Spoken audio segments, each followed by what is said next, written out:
All right, you guys. So like, share, subscribe.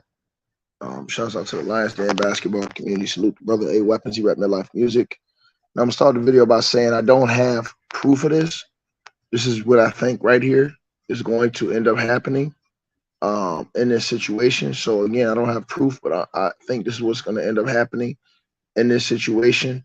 For you guys who don't know what's going on, it was just revealed today in the media by Daryl Moore himself that Joel Embiid was not notified. He was left out of the loop. That Doc Rivers would be fired again.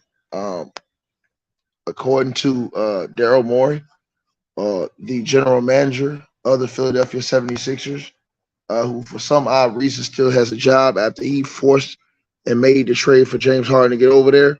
He has just revealed that Joel Embiid was not informed that Doc Rivers was going to be fired. Um, that's a big mistake. I believe that this is the writing is going to be on the wall. Apparently, it's also been revealed that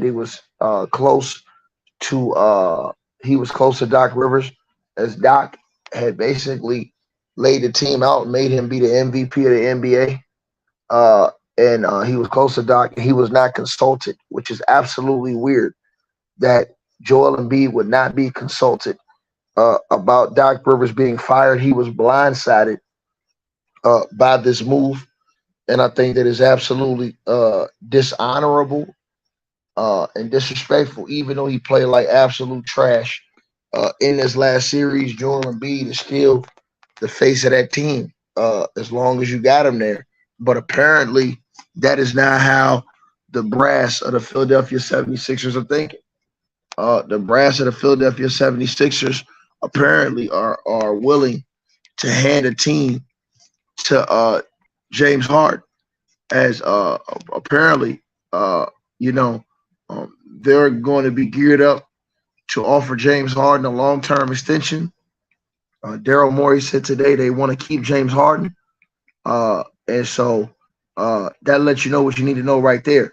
As far as Joel Embiid, he also admitted that he did not consult with Joel Embiid before firing Doc Rivers. He didn't ask Joel Embiid what he thought. He just did it, and he says that he did it with the intention on trying to convince Joel Embiid that the next coach can help him win. This has James Harden shenanigans written all over it. I think they undercut Joel Embiid, and I think they fired Doc without even asking him his opinion on it because they knew he wasn't going to be for it. And Joel Embiid, Joel was a Doc guy, and Doc is a Joel guy. But the GM Daryl Morey, I told you guys this 2 years ago.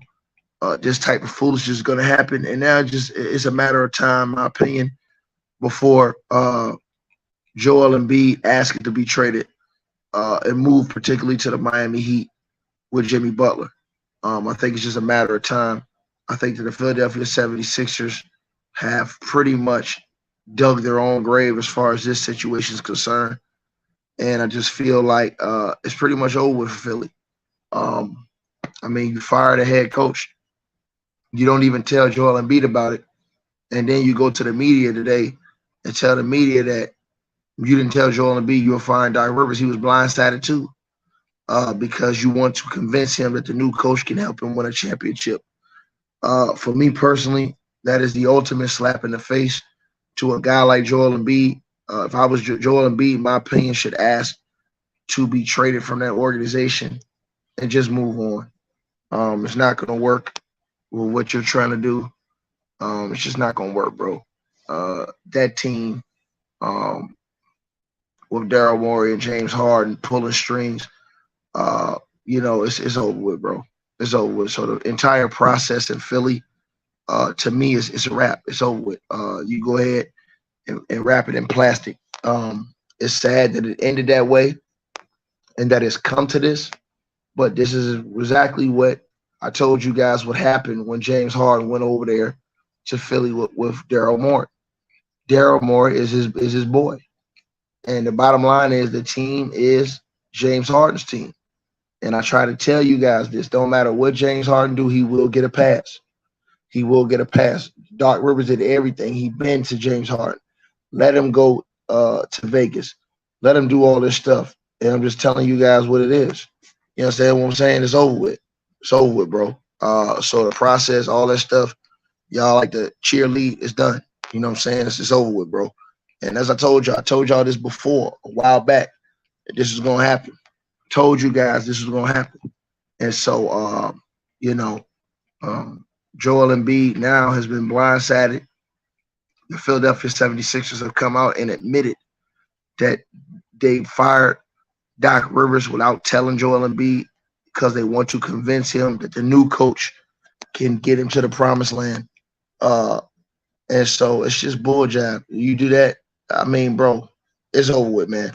James Harden is running the team. Like I told y'all, he's going to run the team. And they're going to do what they wanted to do in the first place, which is make the Houston Rockets East. That's all they wanted to do, is bring all those players over there from Houston and make the Houston Rockets East, to where James Harden could chuck up and jack up all the shots he wanted to do and just move forward. It's disgusting to me. And as I said to you guys before, I say it again, man. Before too long, you guys are going to see Joel Embiid ask for a trade and try to be pushed to the Miami Heat. And with Jimmy Butler, this will be what happens, in my opinion.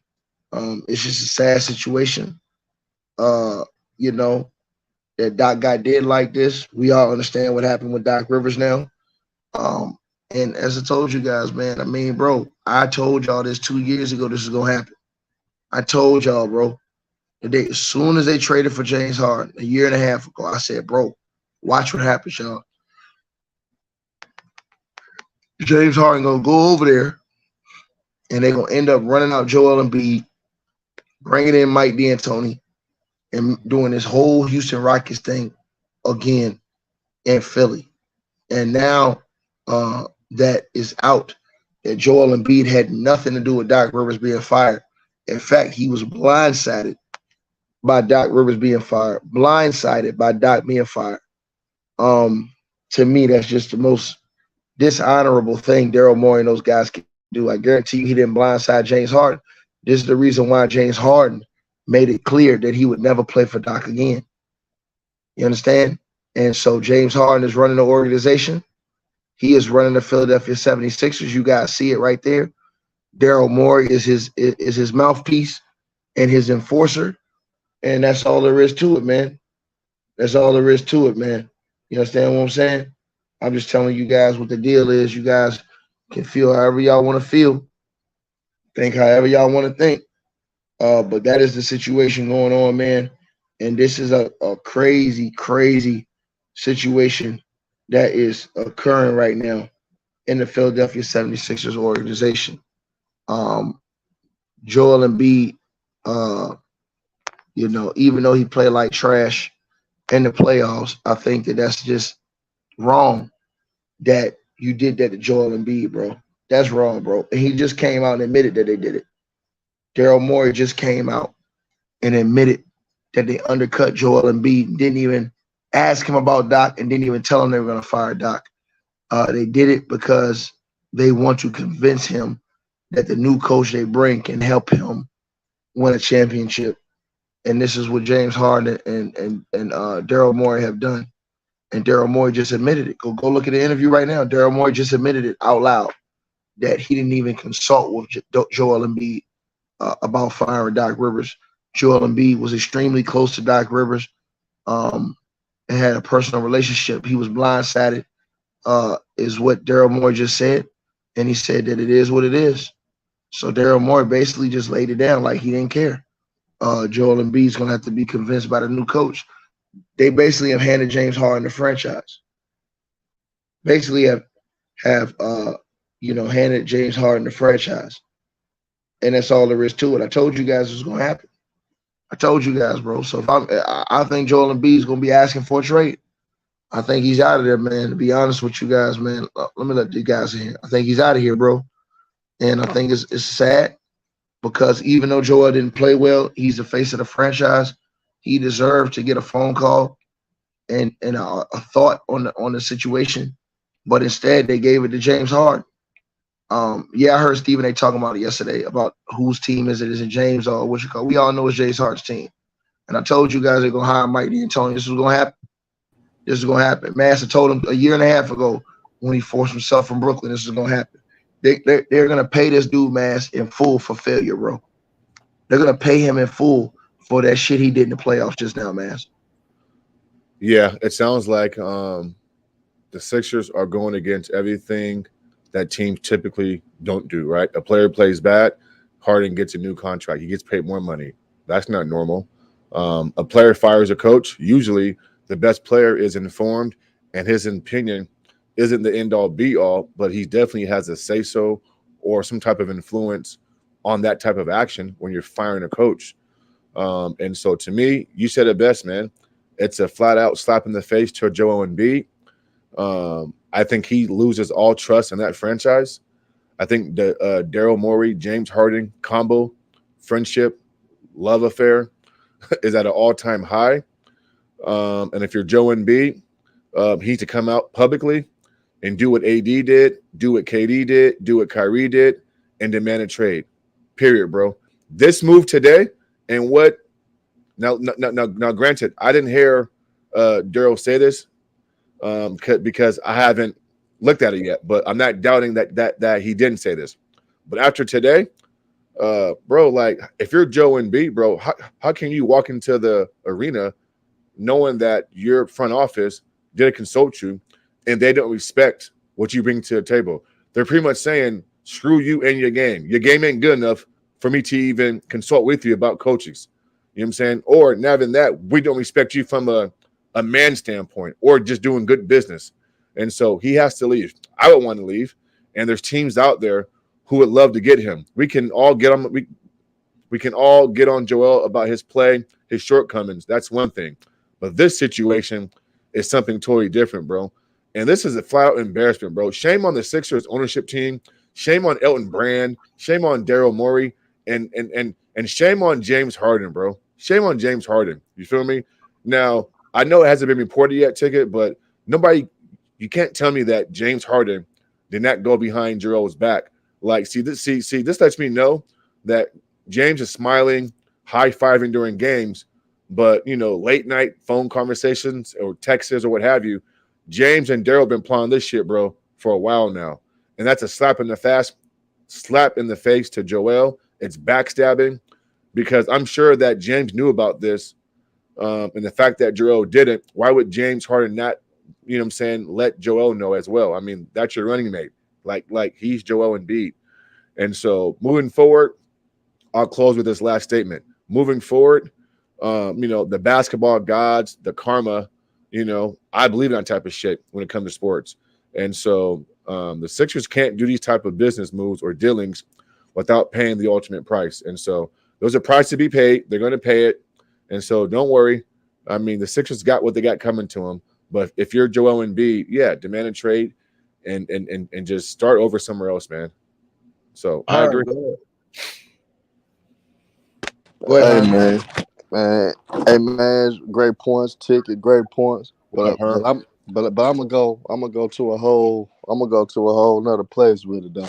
I mean, Philly really don't owe Joel Embiid anything. What has he done? Hasn't got you at the second round at all. So they don't owe him anything. I don't like the direction that they're leading to for us. You want to put your faith in James Harden, but they don't owe him anything. If I'm Philly, to be honest, I tear down the whole thing. No James Harden, no Embiid. Get rid of everybody. Start over. Because your process didn't work in the first place. You don't wasted 10 years for nothing.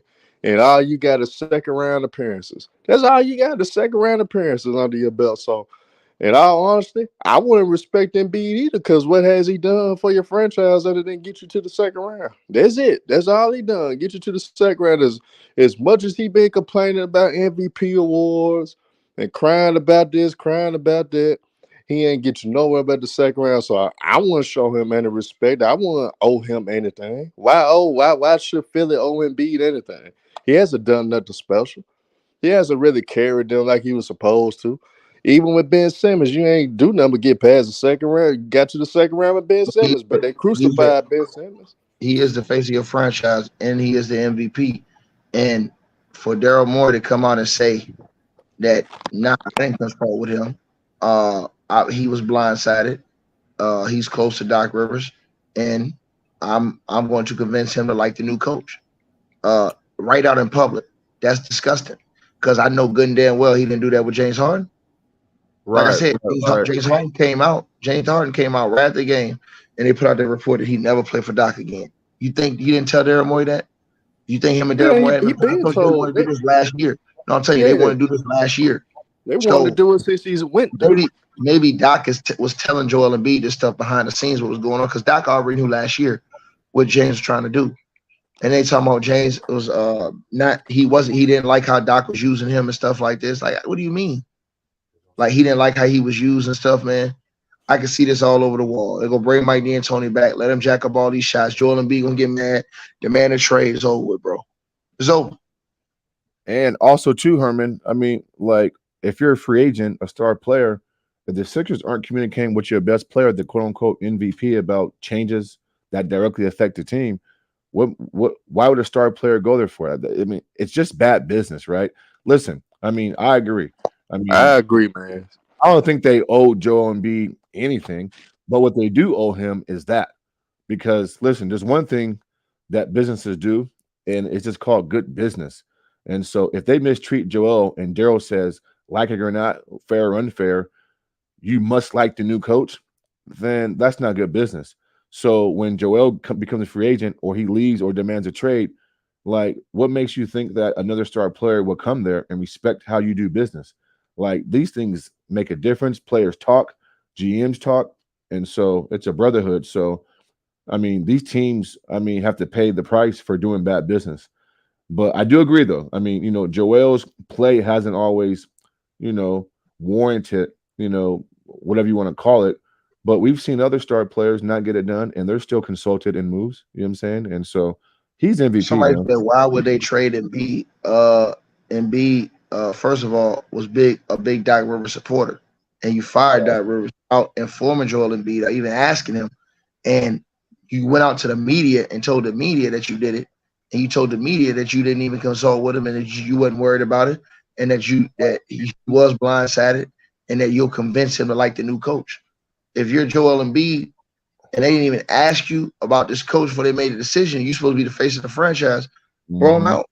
Because now I know that I know this is James Harden's team now. Yep. Period. Ticket. My question to you, though, Ticket.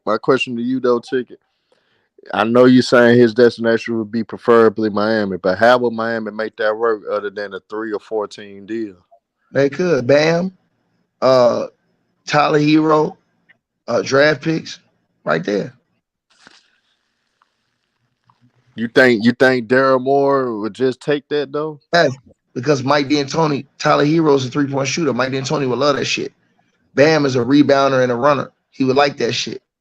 They would fit right into what Mike D'Antoni wanted to do.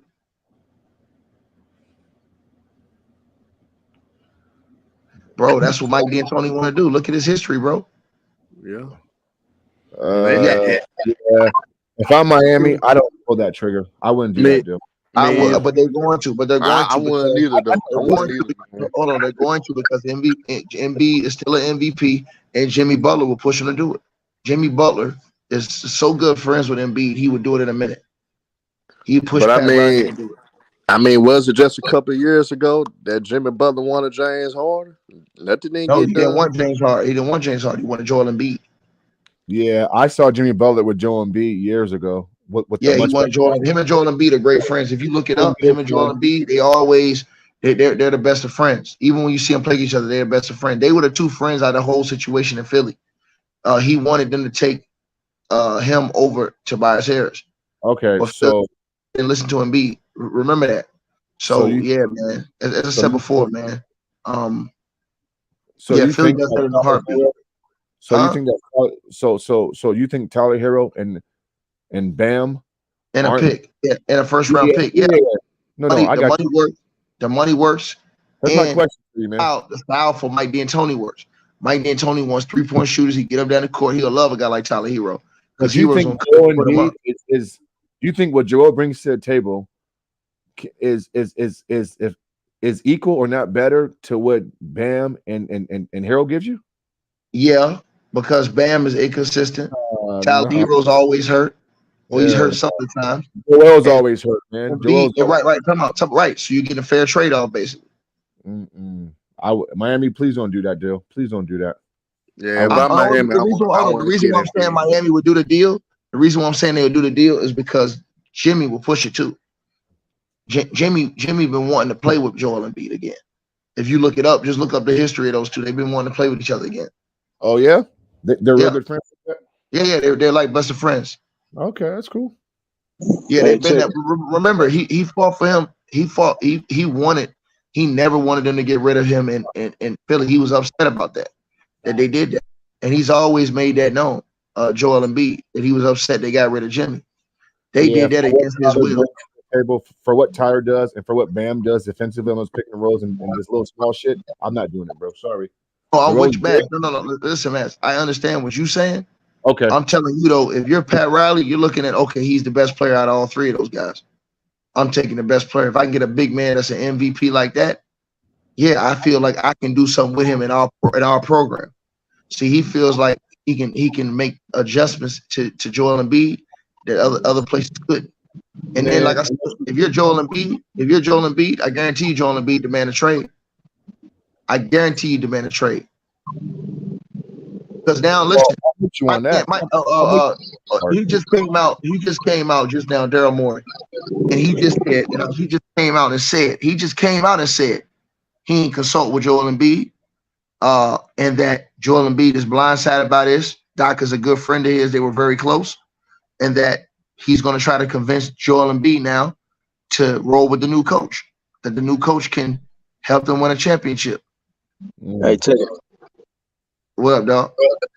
Hey, what up, man? What up to the brothers on the panel?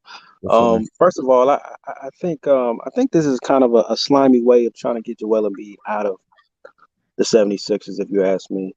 I think they're off Joel Embiid. I think Daryl Morey and James Harden have been talking behind the scenes, and they're looking to completely move him and flip him and trying to see if they can get tools for this team. I don't believe that. I don't think they're trying to move him. I just think they want to get Doc out. I mean, Doc's not the problem.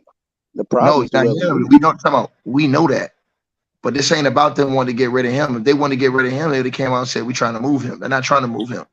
It's a power move. I don't think they would say that. Hold on, man. They want Mike D'Antoni, Listen, my man. They wanted Mike D'Antoni in. The only thing they wanted was Doc out. They've been wanting Doc out. Right. But what I'm saying is I think the process is kind of over and done with at this point. No, you're not hearing me. You're not hearing me. They don't care about none of them. They don't care about none of that other shit you talking about, dog. They wanted Doc Rivers out. Again. He wanted Daryl Morey wanted his own coach. Doc Rivers is not really his guy. He wanted Mike D'Antoni, bro. They're getting what they wanted. They just knew that it was going to be hard for them to go through. Bro, you're not listening. Not telling. Hold on, bro. Not telling Joel Embiid was a good idea. Hold on, bro. Shut the fuck up, nigga. They just thought that them going through Joel Embiid about that process would have been very hard to pull off if they went to Embiid and told him that they wanted to fire Doc.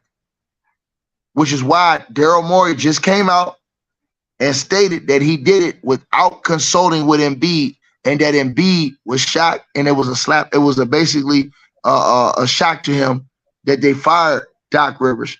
But he said that it's his job to convince Joel Embiid to accept the new coach. He didn't say, oh, yeah, now we're interested in moving Joel Embiid. No. So that's all they wanted was Doc out. So would you agree that Joel Embiid is the best player? What are you talking about, bro? What I'm saying is it doesn't make any sense for Joel Embiid not to be front and center in all the transactions that go through. Yes, it does make sense because, hold on, I'll tell you why it makes sense. It makes sense because he's not in that circle with them. Listen, they like Embiid. but they don't like Doc. Joel Embiid is close to Doc. He has a big voice, but now Daryl Morey is running the show as a GM. He's close to James Harden. So I'm not going to sit up here and tell him, yo, we're going to fire Doc, because all he's going to do is sound off. And if he speaks out and sounds off, and I do that against his will, and he's the MVP and the face of our team, it pretty much will put a big damper, and it'll put a big dent in our, not only what we wanted to do, but it'll make it harder for us to do that now. Because now you'll get a lot of people in the city saying, well, hold on, he wants Doc. Why are you getting rid of Doc if he still wants Doc? So Daryl Morey just came out saying that they did that without even consulting him. That's bad, man. Because he wants to, hold on, but they want to convince him to accept the new coach, which will be Mike D'Antoni. So it's almost like you're not giving him a choice on what coach he wants. You just telling him, hey, look, we putting this dude in front of you, and you better deal with it. Hold on. We've been said that. Hold on. Use common sense, bro. Hold on, we've been said that. That's why we saying he gonna ask for a trade. They don't want to trade him right now, but he gonna ask for a trade. No, they want him exactly. That's what I agree with y'all. That's what I'm saying. That's a slap in the face to Joel Embiid. Period. Well, that's what we've been saying. Yeah, we said that. So, yeah, we said that.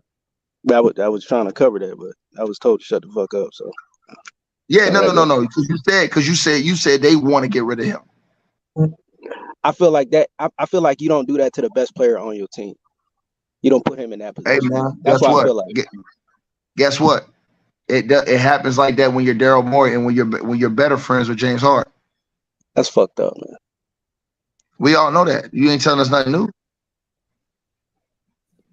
Yeah, they just want to do Houston all over again to Philly, man. That's all. But the problem is, it's not going to work. Kendrick Perkins came out and spoke about it right now. He said, if James Harden is back, you need to get out. How can you fire a head coach without talking to your best player, your MVP? You know why? Because you're not his priority. James Harden is. That's what Kendrick Perkins just said. And I quote, I told you this. Right? That's terrible, man. Yeah. So this is what Titties Over Titles does. Titties around Philly, man. Right? How long is the end of the contract for? Oh, he's just signed a new deal. He just signed an extension. Damn. So he got to demand a trade. He ain't got to trade. And now they've changed the rules. If you demand a trade, the rules are different now. If you demand a trade, they change the rules. Now it's like $100,000 fine, all this other stuff. Man, he do make it a lot tougher than. But if I'm in Embiid, I take the fines though. I take all the fines. Jay, get me the hell out. Yeah, but his agent will probably try and do it quietly. You know what I'm saying? Right. Yeah. Exactly. Joel. All they're gonna do is build the Houston East over there in Philadelphia. That's it. Remember, they were trying to get Eric Gordon over there before he went to the Clippers. So that's all they're gonna do. That's all they're trying to do, bro. And James Harden, he threw the game. He threw last year's Game 7, threw this year's Game 7. Period. Simple as that. We seen what was going on. And he did that because he wanted Doc out. Remember, last year he was talking shit about Doc after the season last year.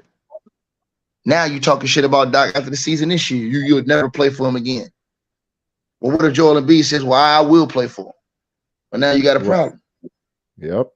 That's a good point, man. It comes down to a decision between James Harden and Joel Embiid. Daryl Morey is going to choose James Harden. Mm-hmm. They got their butt buddies. They got a close relationship.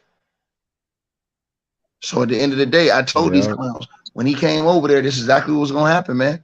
They were going to push Embiid out to where he wanted to be traded. We got to give you credit, Chicky. You called this soon. Soon Daryl Morey became. Bro, I was told this off rip. I was told this, and this is why Mavs don't really like James Harden now, cause look how he moved, bro.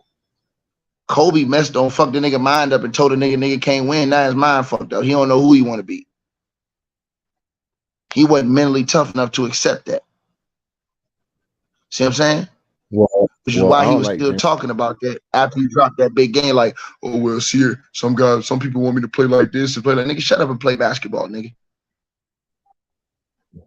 Nigga always crying and complaining. So Joel Embiid is pretty much just a pawn at this point in a bigger game. We telling you, nigga. What you think Mr. Massam and Herm and me is telling you, dog? Nigga, it's over with for this nigga. That shit's so sad, man. Those titties over titles. And I'm gonna tell you what's gonna happen. They'll get D'Antoni and let James Harden jack up all them shots again like he did in Houston. Man, I know what's gonna happen. Man, they probably gonna add. They're not gonna play no D. Yeah, that's gonna be a lose-lose because they're not gonna win. They gonna add guys. They gonna add guys like Robert Covington. They gonna get guys like Robert. They're probably gonna try and trade. They're probably gonna try and trade Tobias Harris. Yep.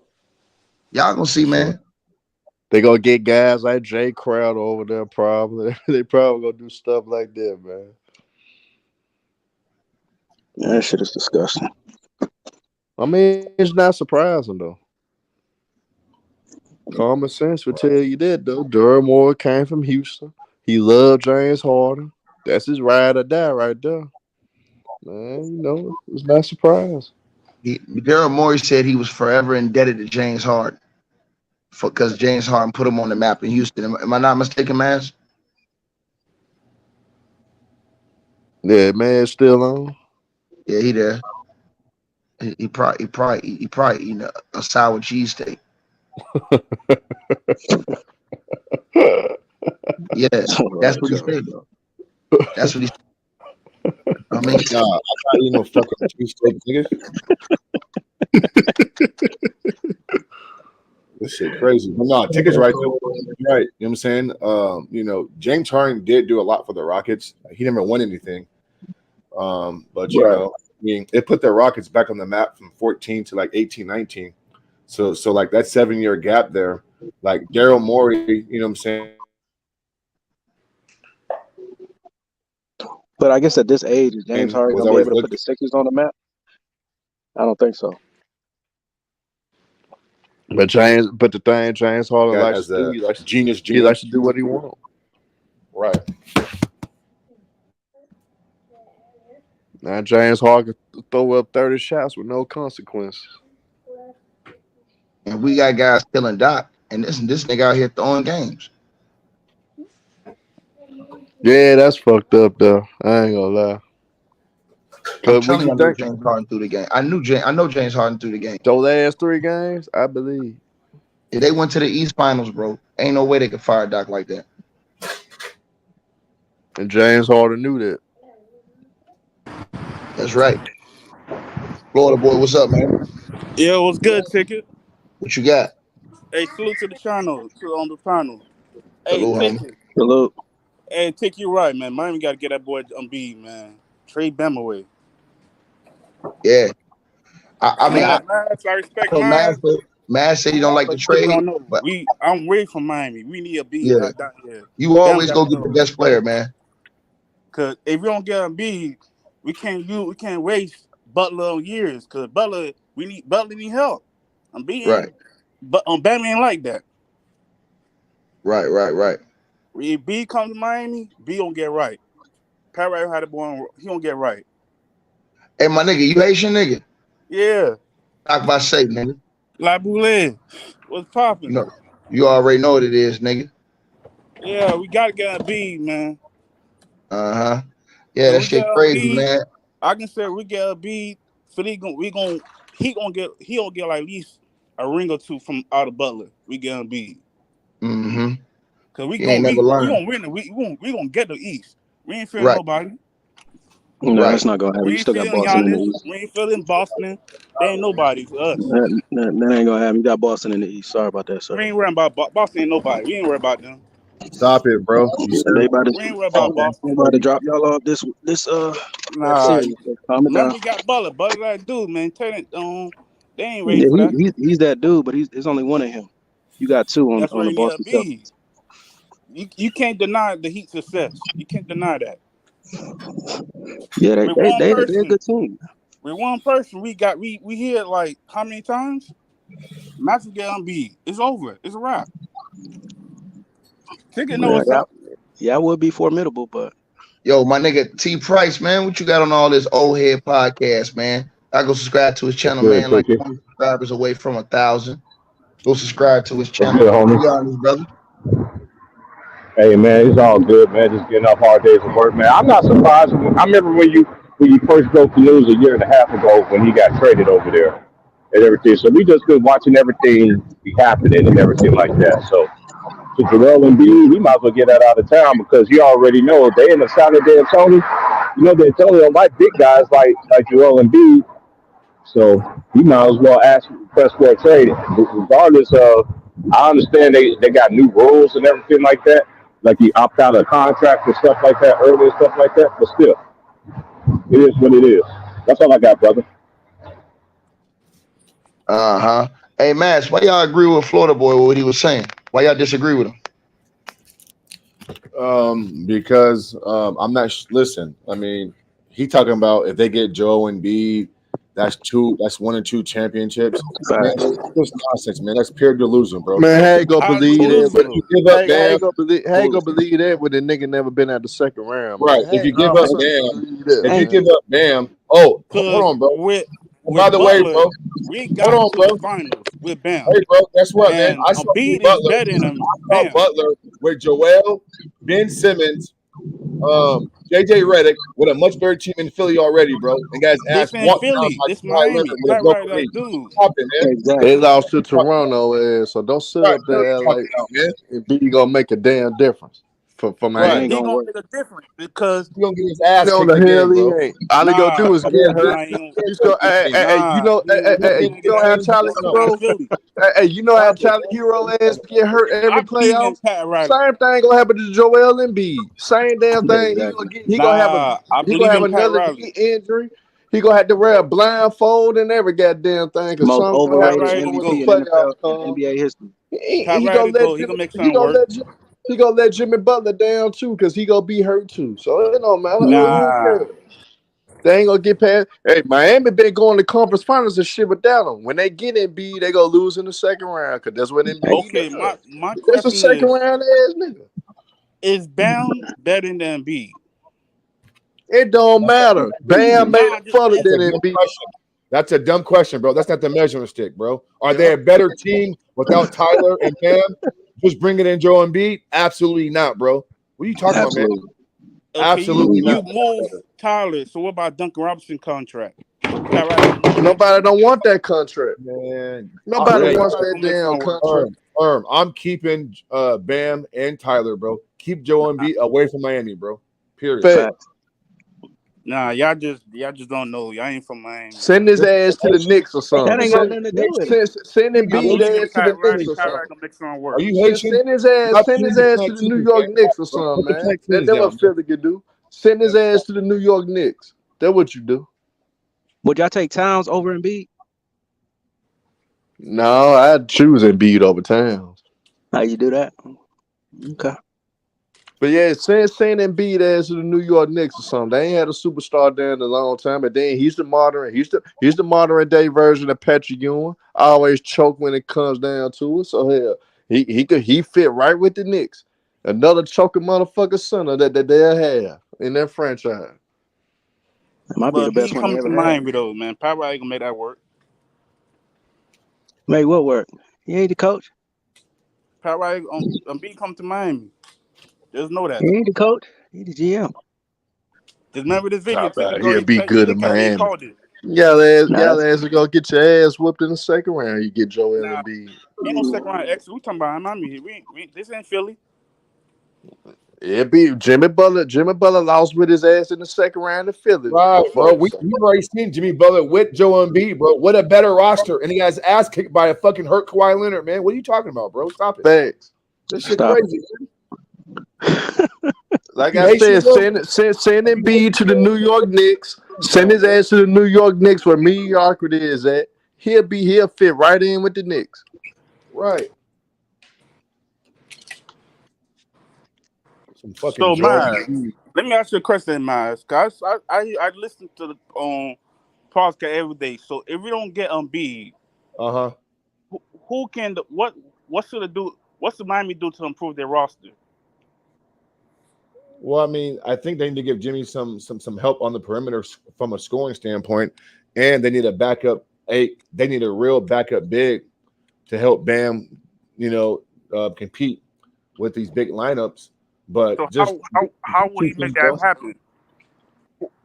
I don't know. I You mean, got to look at I free mean, agency. yeah. Trade I mean, free agencies. I mean, listen, money it's hard to wise, Buyout do. market. out with contracts. That's why we gotta do it with a trade. Now, like for instance, next season, y'all can fuck around and get a JaVale McGee added to that roster. Get that caliber type player on that roster. I think he'll fit with the Miami culture. I think JaVale McGee would fit with their team. Yeah, I fuck with him. That's I do that. It's But little, at it's hard, little moves like that. Yes, you need a hard. star, but not a convenience, and you got to get rid of everybody just to get a co-star with Jimmy Butler. So what names should the Heat get as to help Butler out then? I got to look at some shit too, and then I got to see. I don't know how much cap space y'all got. It's a lot of different things a nigga have to look at. We got Duncan. Duncan have like 100 million shit on the bench. Nobody wants him though. That's why I say via trade, we gotta trade somebody. Yeah, but who go want that contract? Nobody wants that contract. That's why I will trade Bam because people want Bam and people want Tyler Hero. But why get rid of those two for a guy that's been mediocre his whole career? Okay, don't trade for Bam. Don't trade for Joe. Who can we trade for then? I wouldn't trade those two for any star that you could think of. I wouldn't even trade those two for Dame. I love Dame. I wouldn't trade them two for Dame. I wouldn't even do it for him. I wouldn't do it. I wouldn't even do it for a Bradley Beal. It's really not much out there for you guys to do. Those bad contracts, trusting in Duncan Robinson, came back to bite you. Yeah, I agree. That Robinson shit crazy. But Butler does need help.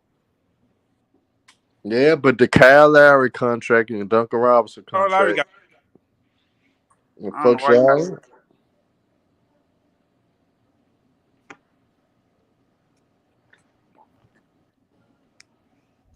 I still say we gotta trade somebody. So we stuck Who with you gonna go? Robinson. Who you gonna go after? Cause you damn sure don't need Embiid. So who you gonna go after? Right. I like that. Listen, the Heat got a good roster. They just need to make tweaks here and there, get a backup big, get Jimmy some decent help on the perimeter. Nothing major, just something decent. And then that's it, bro. Why would you trade away fucking Bam's defense and then Tyler's elite shooting for it? Like, stop it, bro. Just add to it. That's all. Okay, Whatever so that is. who decent can the Heat add then? Like, what's some names we can I add? would have to. Listen. I would have to scan the landscape and see who's a free agent, who can sign some of these lesser deals. I have to look and see what Miami's cap space is to kind of give you a better answer. I can't do it off the top I'm of gonna my give head. him a perfect example, man. Who? Robert Covington would fit Yep. perfect in Miami. Yeah, but Jimmy needs like an offensive punch. I mean, I know Tyler Okay, gives you a little bit something, but they need more of like an ISO player on the perimeter, like a wing, who can just flat out get buckets. Oh, I got you, bro. He's a free agent too, I think. Chris Middleton. Nothing major. Yep. He's not a superstar at this point. He's not even a star player, but he's a guy who you can get the ball to right in the fourth quarter, and he can just make shots. So I mean, to me, fucking a free agency, Harrison Barnes from Sacramento. I mean, there's guys out there, bro. Fred VanVleet. Yeah. You feel no, me? definitely Fred. I'll let Laurie go in the heartbeat. Yeah, Fred VanVleet. He's a free agent. So it's different guys y'all can go after. But if I was y'all for the small tweaks, I go at the guys like JaVale McGee, Robert Covington to round out the roster. Guys like Jay Crowder, you make a go for guys like that. And if you could get Van Fleet and you could get those like 2 or 3 of those guys that I named, Miami would be right in business. They'll be I right in business.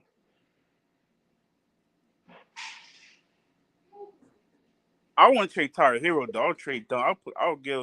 I'll throw Duncan Robinson in that crowd. I'll keep Hero. Yeah, but you're 2 years too late to trade on Tyler Hero or Duncan Robinson. You 2 years too late.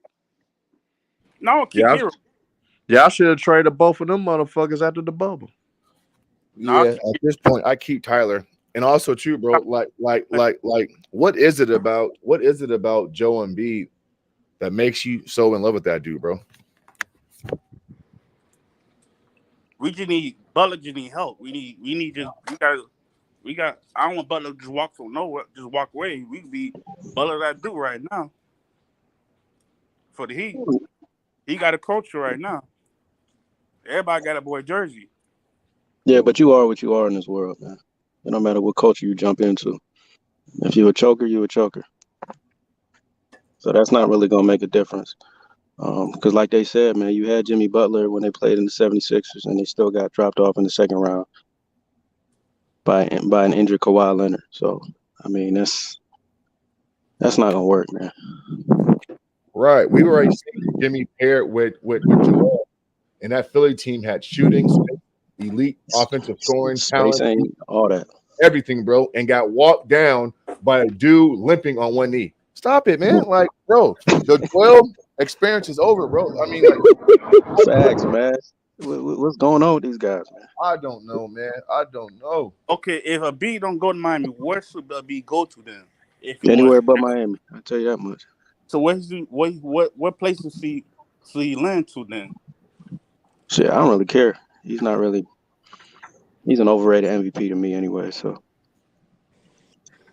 I don't really care where he goes as long as he doesn't go to a good team and spoil it. Well, I don't think he's an overrated MVP because what I don't want to do is devalue what he did during the season. People are looking at his playoff failures and him going out in Game 7 versus Boston in the second round, and saying that he failed to be. And so I don't want to do that because the MVP award is not based on season play. I mean, bro, during the regular season, hold on, bro. During the regular season, he was the MVP. We can't take that away. So you think he was a better MVP than Jokic and Giannis this year? Based off the criteria, yes, bro. I'm gonna tell you why, okay? Because Giannis down the stretch was faltering. His team was losing games. He missed games, right? Set out games. Okay. And then for Jokic, bro, his last 20 games, bro, they were hovering around like fucking damn near 500 ball. The Denver Nuggets last month of the season were going, they were trending down, right? Okay. And Joel was just steady doing what he do. And so by the criteria that we go by, Joel Embiid was the MVP. And we can't conflate the two. Postseason is one thing. Regular season, no. Man. And so I get it. He's a failure. If you're a Sixers fan, you're discouraged, you're frustrated. I get it. But we cannot take away what he did during the season, bro. He had a great year. He had a great year. No, he had an MVP year and he won the award. He deserved the award. I wouldn't say MVP. No, he did have an MVP year, but me and Mans, what we be hard on Joel Embiid about is his goddamn postseason, not being able to get past the second round. Yeah, I do. That's our biggest critique of Embiid. Other than that, he's balling. He just can't get out the damn second round. Yeah. And we can't understand why not. I mean, bro, Game 7, you score 15 points. Stop it, man. Because he's not the guy. That's why. I mean, what do you mean he's not the guy? Well, here's the reason why I have Jokic as the MVP. Because he is the guy. You see what he did his first game playing the Lakers. Those are what MVP. No, I want to see what he's gonna do the rest of the series. What he gonna do for the rest of the series? Right, bro. Again, why are you conflating postseason with regular season? What I'm saying is, if you're the MVP, you're gonna be consistent throughout the whole year. If that's the case, Michael Jordan should have won 10 straight MVP. So was Jokic the guy last year? Come on. So hold on, bro. So Nikola Jokic won back-to-back MVPs, bro. Was he the guy when he got? Hold on, bro. Back-to-back MVP, Nikola Jokic, right? Was he the guy when he got swept? Was he the guy when he got his ass kicked last year? He wasn't. Well, again, So, I didn't think he should have won last year. So that doesn't even what'd you fit say? the argument. I didn't think he should have won last year. I didn't think he was the MVP last year. Okay, well, cool then, bro. The year before last, when he got swept by Phoenix, what was he the guy then? You said when he got swept by Phoenix? Yeah. Jokic. Was he the guy then? Was he the guy then? Yes or no? That's all I'm asking. So that was 2 years ago, right? Bro, I'm asking you a question, man. When he won MVP, just like Joel won MVP and lost in the second round, Jokic got swept his MVP season in the postseason. I'm asking you a question. Was he the guy then? Was he the guy? What did he put up? What was his points? Nah, because you got all all. his team. Bro, he got Was he swept. leading his team? He got his Was he ass leading? swept. It don't He matter. got swept, bro. I mean, Was bro, he? what are you talking about, bro? He got swept. He lost. Because Okay. end of the day, Bro, it was he plays the argued. Democrats. It was argued that What are Giannis you should have talking, won man? MVP that So year. so I don't think you guys are understanding the point I'm trying to make. The point I'm trying to make is, as the I don't MVP, you're understand. supposed to be attempting to lead your team throughout the whole, win or lose. Clearly, Joel Embiid didn't do that in the playoffs. So to me, he's not the MVP. Yep. It's a consistent effort. So It again, doesn't fellas, just stop this when the playoffs. guy comes inside the chat, inside on the panel, and he keeps conflating MVP regular season award to a postseason, whatever you want to call it, bro. Granted, Joel Embiid had a fucking sprained LCL, right?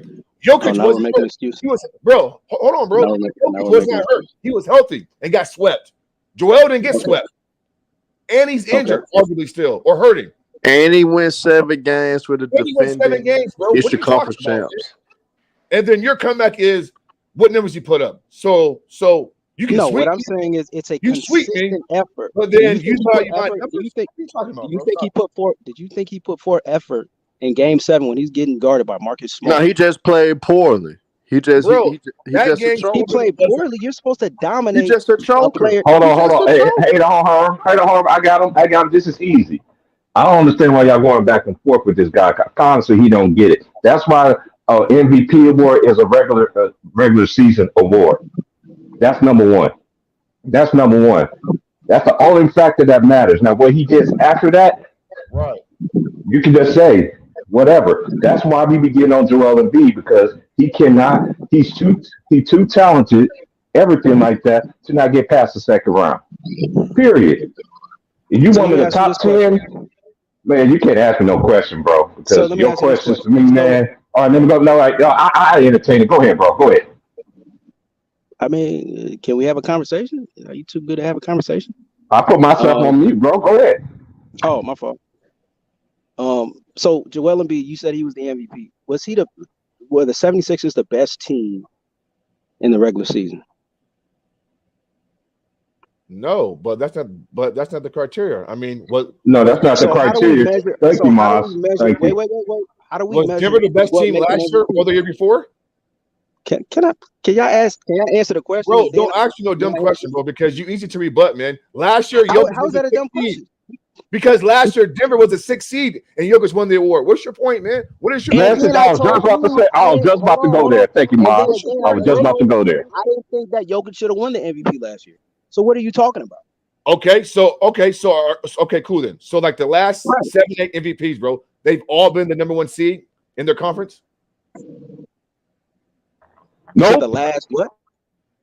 The last 7 or 8 MVPs have all the MVPs been the number 1 seed in their conference. hell no, because we got Russ. When Russ won the triple double, And his team again, was the 6th seed. I They do wasn't the not number 1 agree with seed. all the. I clearly just told you I didn't even agree with Jokic winning the MVP last So- year. So what are you So talking? why are you asking if the Sixers were the best team all year? Why? They That should were be not the clear. best team all year. That's what I'm trying to get you to understand. But why is that even the measuring stick, bro? They were a top 3 seed out east. Like, Is that why? the best? Is that the best team? They were clearly not. I Does the argue that best- Giannis okay, and bro. Jokic should have been the best. Does the best team does the best team always produce the MVP? Based on the regular season, like you guys have stated, they do. Oh, they do. Okay, cool. So okay, cool, bro. So name me the last 7 MVPs. And then let's break down the 2 records then. Go ahead, bro. You Name them. Name me the what?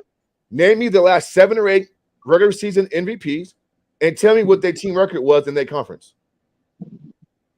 I said, based on what you guys are saying. I don't agree with that logic.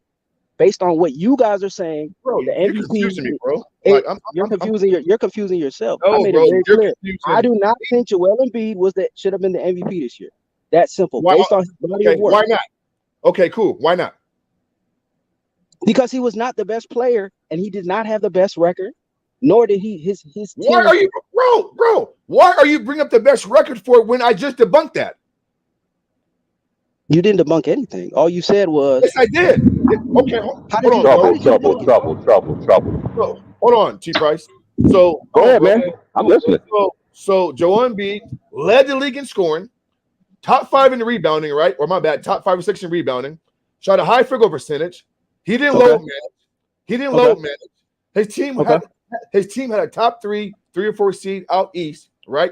He's been consistent all year long. He's a two-way player, offensively and defensively.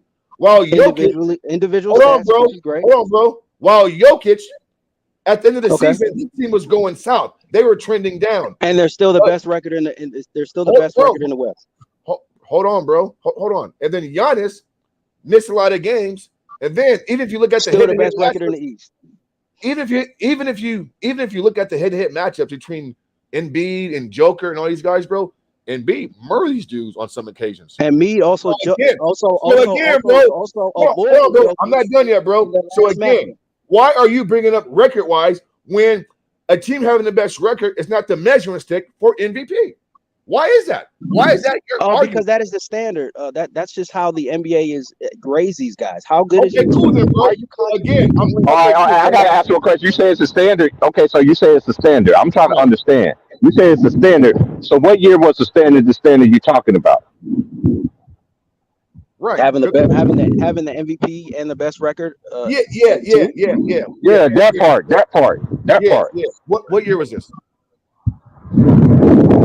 Maybe I missed some years, nigga, because I'm scratching my head. I'm 44. Did I miss something around this motherfucker? It's probably early 90s. Early 90s? Yeah. Bro, where did 2023? Man, stop it, bro. Man, man. This is too funny, bro. What are you talking about, man? The best player on the best team, about 75% of the time, is going to win the MVP. Okay, cool. So again, bro, the last how is that getting lost? Bro, the last 10 MVPs, name me the MVPs and name me their team records. I'm waiting for that still. I hear crickets. Because in the last 6-7 years, bro, we saw 2 6 seeds win MVPs. And that is not common.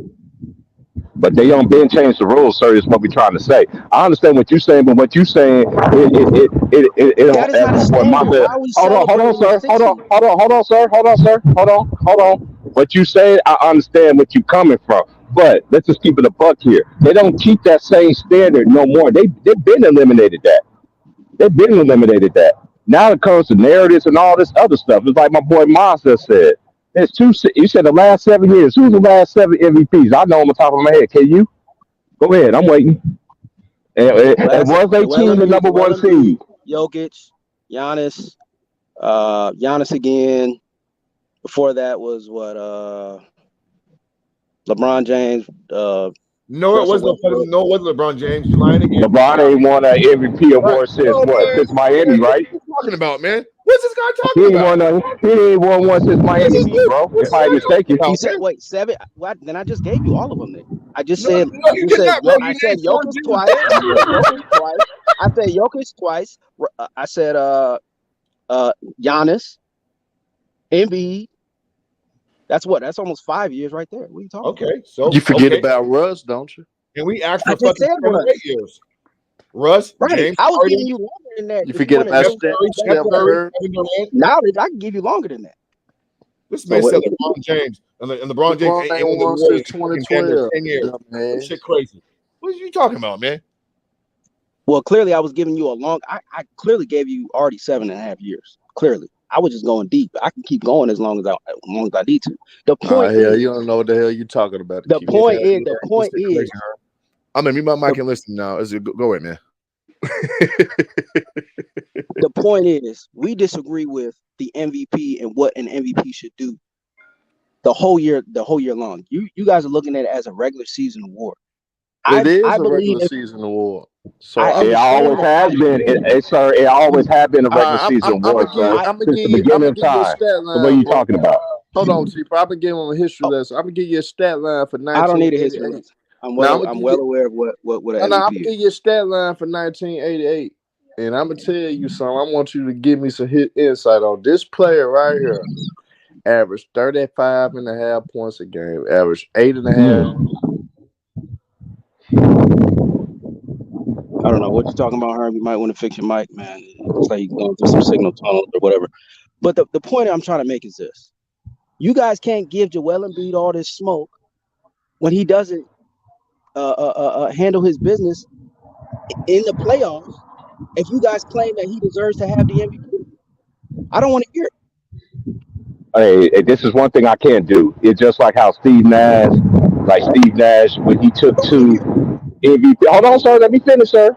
Oh, my We bad, my can bad. we can go. Hold on. Let me just say, I ain't gonna say nothing because I gotta get ready to do my show here in a minute. But let me just say this to you, bro. You can go back into every beginning of time. There's always been an MVP, but a lot of people felt like they didn't deserve. Right. Let me give you a great example. Steve Nash got two of them, right? Yeah, I Shaq, agree. Shaq, and Kobe. Mhm. And what? And KG. They all of them three great players. They only got one. Only got one. Yep. Only got one. I'm just saying.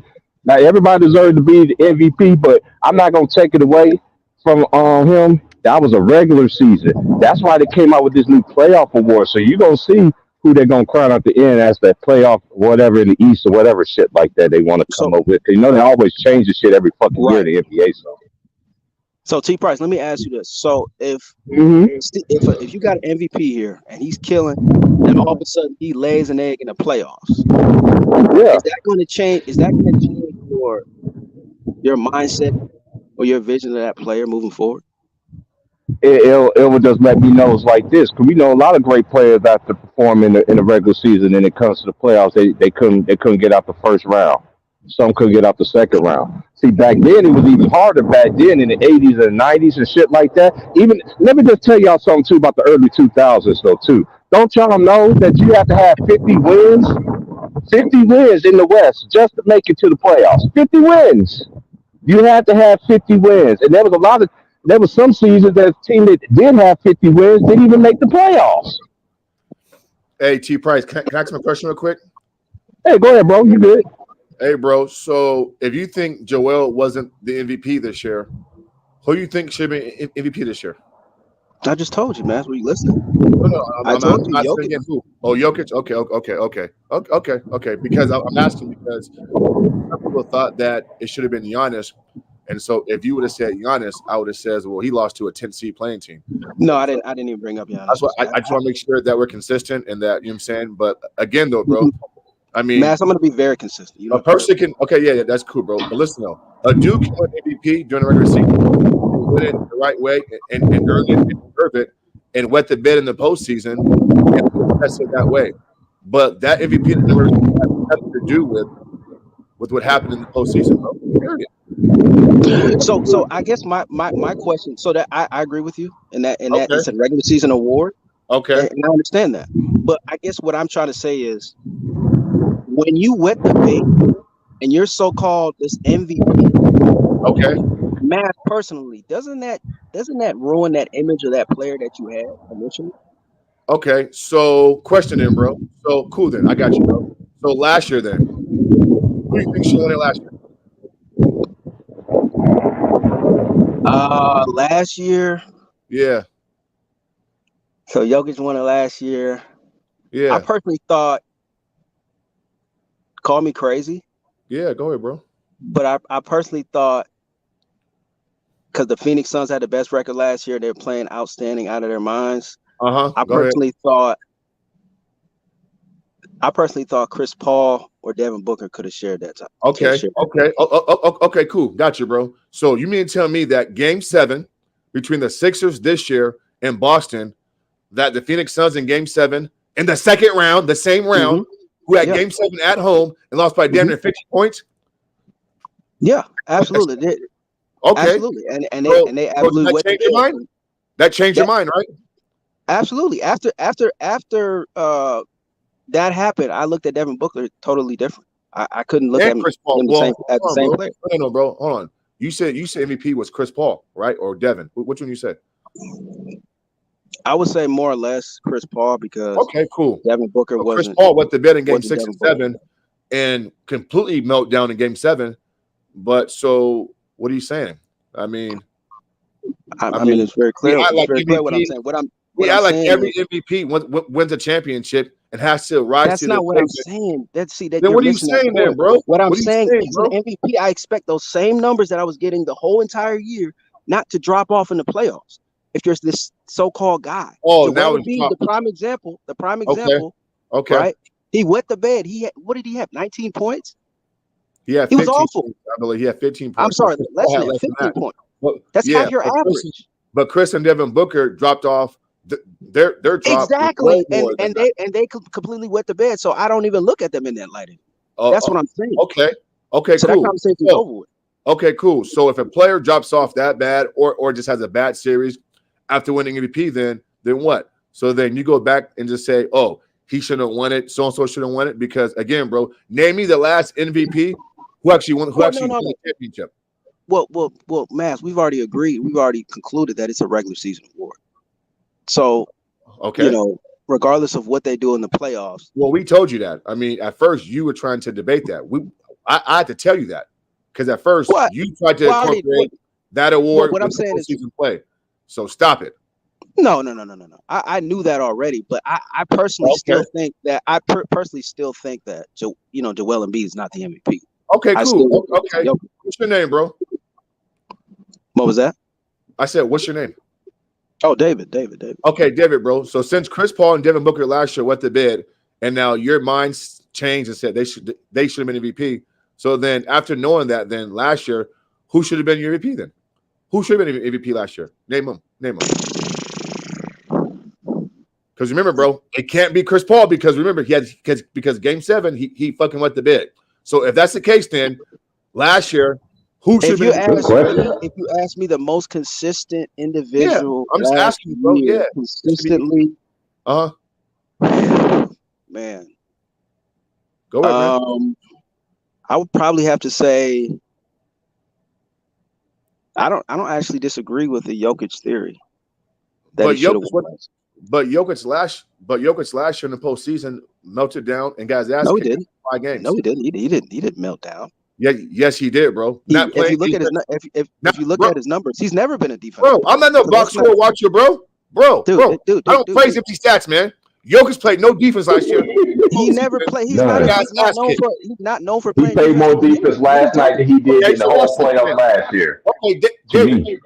Okay, David, bro. So then, if that's the case, then, bro, how are you the most valuable player if you don't play both sides of the court? Then, but by that measurement stick, the game's played 2 ways. So if you agree with me, then you're acting like hold on, bro. I'm the one putting these ballots in. If you agree with me, then how is it that you just said Jokic was MVP last year when he was the most consistent throughout? If I look at everybody else throughout the game's played 2 ways, though. You just said that the game's played 2 ways. So all the MVPs were 2-way players. Most of them were, yeah. Most of them were, yeah. Some weren't, but most were. I agree. Most were, exactly. But some wasn't. So you can't have it all. That's what I'm trying to get you to understand. His numbers were so overwhelming. So Joel Embiid got to a game, bro. Joel Embiid got to a Game 7, played bad, lost the series in 7 games. Jokic, I think Jokic won 1 game last year and got bounced like in the first round or second round. But you're killing Joel and saying this, and this, but then you giving Jokic a pass and say I'm giving Jokic a pass because Jokic at he put up his numbers. Western Conference Finals. Joel Embiid has not even got out the second round. So what are we talking about? This is not even the same. Now you're changing the whole criteria. No, I'm looking at his body of work. 3 years ago. What are you talking about? When you're analyzing a player, you have to look at their body of work. Would you not agree? Yes, you would. Bro, we're talking about MVP, man. Bro, what are you even talking about right now? We're talking about MVP, not no fucking bubble conference.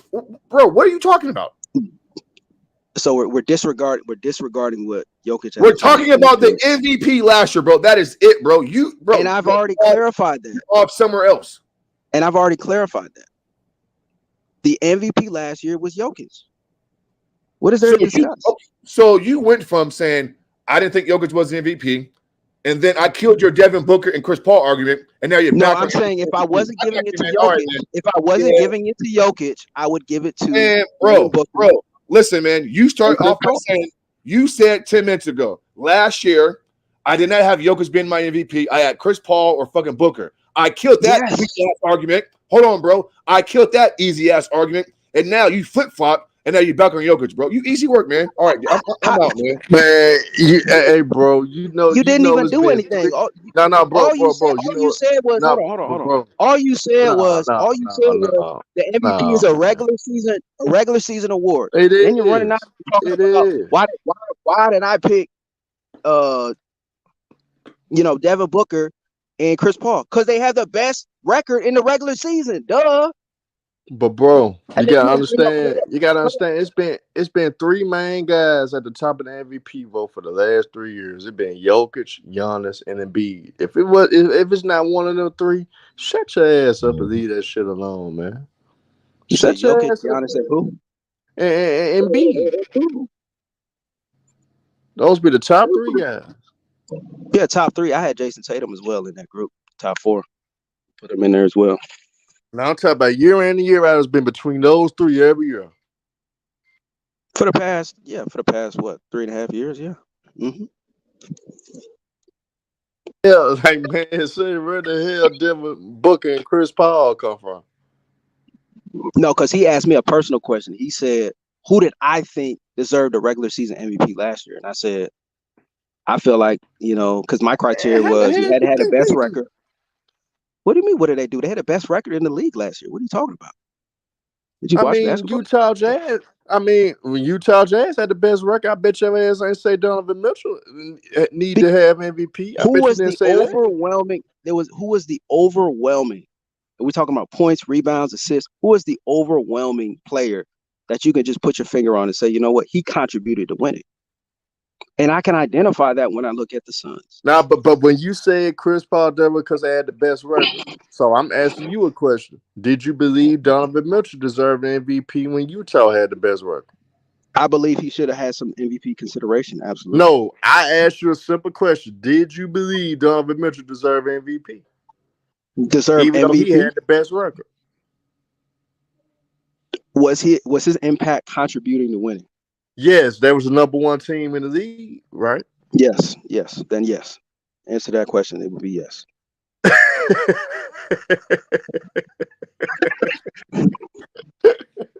Since it's a regular season award, yes.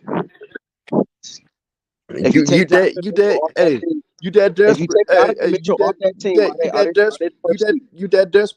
desperate to have your narrative push? No, it's just common sense. Have us common sense. If they're the best record in the West, and he's contributing to the winning, I got one even better. I got one even better. When the Atlanta Hawks had the best record in the NBA, did Paul Millsap deserve MVP? Was he contributing to winning? Was he leading in points, rebounds, and assists? He was not. I don't care how good his record was. Was he an overwhelming? Now how you don't care? You don't care because Rudy Gobert was the defense. Rudy Gobert was the defensive player of the year candidate at the time in Utah. Donovan Mitchell ain't led every category at Utah. He only led the points. That's it. But you still say he would have been. That's MVP. That's a category. Paul Millsap led his team in points. I'm talking about in the league, not on your own team. I expect you to lead. Spider did not lead the league in scoring. He did not lead the league in scoring. Was he leading in categories? Yes. No, but Spider did not lead. Spider did not lead any categories though. Well, so how you consider him MVP? I said he deserves MVP consideration. I didn't say he was the MVP. No, but you just try to give Chris Paul and Devin Booker a case for MVP because they had the best record. But when I use best record overwhelming, now you're switching your tune. No, Now I'm you're not. switching your tune. I'm keeping the same energy. Then when I bring I'm up the keeping the 60 same win, energy. no. Then when I bring up the 60+ win Hawks team, and I mention Paul Millsap, you most definitely not keeping the same energy. So what it is, man? So what it What is? it What's is, your MVP is Paul criteria? Millsap. What's your MVP criteria? Paul Millsap is not that guy on that team. He was contributing to winning on a small scale. It wasn't an overwhelming scale. How was the small scale when you win 60+ games? How was the small scale? Was Paul Millsap the best player on his team? Nigga, Or was his team contributing in each and he every was the way? best player on Steals, his team. rebounds, and was it a He was the collective best player effort? on his team. He It was was the a best player collective. on his team. Stop it. It was a collective effort. You know that. Nigga, it was a collective effort. You gonna bring up Paul Millsap? Come on, Ern. You know better. I mean, nigga, you brought up Chris Paul and Devin Booker. You seen they got their asses whooped. Chris Paul, Devin Booker were actually getting MVP consideration the year they were the #1 seed. What are you talking about?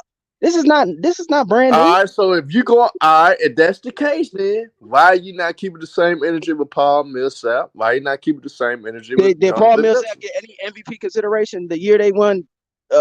What? How many games? By your logic, he should have. Not by definition. We're talking about facts. What actually happened? Don't try to play me. What actually happened? No, I'm just saying by your logic, he should have. No,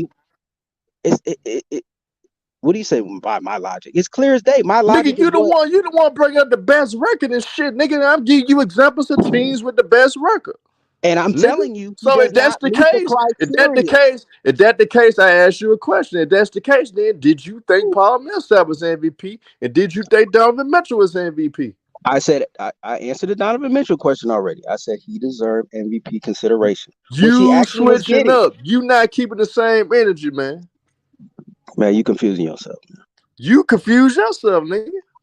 You confusing yourself. Hey, Maz, was I clear with everything I was saying, Mr. Maz? If you still around, I know he may have made you say fuck. Yeah, you was, bro. Yeah, you was clear. You was clear. Herb, you hear me? You contradicted yourself, bro. Yeah, I hear you, bro. He contradicted himself. You using the best record logic for Chris Paul and Devin Booker, but when I bring up Paul Millsap, when I bring up Donovan Mitchell, you change your damn tune. I don't know how many times I got to repeat this, man. Having the best record is great. It's outstanding. That's one of the criteria that you look for in an MVP. But it also has to do with how your MVP is performing and how he is contributing to winning. The Paul Millsap argument doesn't work. He was playing great basketball. Can I finish? No, I'm just saying he was playing great basketball. And I didn't interrupt you. Can I finish? The Paul Millsap argument doesn't work because Paul Millsap did not contribute on a large scale like Chris Paul and Devin Booker did to their team. That's a lie. Paul Millsap That's a lie. Off that Atlanta team, they are still winning 50+ games because that's a lie. Additional role players that got the job done. That's a lie. You take Devin Booker off the Phoenix Suns, they might not win 20 games. You take Chris Paul off the Phoenix Suns, lie. They might not win as many games as we thought. That's the logic behind the MVP. You remove a player off of a team, and they will not be the same. Simple. It's common sense. Does it make sense? You killed yourself, though. That's all I know. Well, when you talk too much, that's what happens. Nah, you killed yourself. You did more. You did just as much talking as me. What you talking about? I tried. Well, Mass wants to, talk astrology and talk about different scenarios and all this other stuff. I was just trying to get to the point, man. I just thought Joel Embiid was not the MVP. And that's my opinion, right? He's not I don't feel like he's the MVP. In my standard, the way I look at the MVP, you should not drop off in the playoffs. You should continue the same production you were having in the regular season. That's just my opinion. That doesn't make it right. That's just my opinion.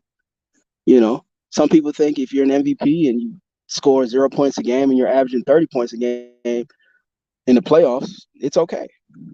I'm not one of those guys. I look at the consistent production. So all right, if everything you're saying is the case, then how in the hell you put you mentioned Devin Booker when it comes to MVP and And prior. because the No, argument hold for on, the hold regular on, season. hold I'm sorry. on. You were I'm just sorry. complaining. Yeah, you were just Yes, sir. complaining. So let me finish. So end of the day, you put Devin Booker in the MVP conversation, and prior to Chris Paul getting there, he never even came close to sniffing the playoffs. He never made the playoffs until Chris Paul got there. But you want to sit up there because they had the best record for a year. Now you want to put them in MVP conversation. But Devin Booker No. never had any type of success until the particular player joined this team. So why you mentioned two? Why you just didn't mention Chris Paul? You mentioned Devin And that, Booker, a guy and now, that never had any type of postseason success, never even played in a postseason game until Chris hmm Paul got there. What sense do that make okay, I'm gonna with your respond to that. logic? And that's an excellent question. I'm glad you brought that up. So, can we both agree that if you take Devin Booker off the Phoenix Suns, they're not as good and they're not winning 60 games? Can we both agree with I that? can't say that. I can't say that because I seen Chris Paul. I seen Chris Paul at Oklahoma City. Got an Oklahoma City team with really no type of talent to the playoffs. How many games did they win, Herb?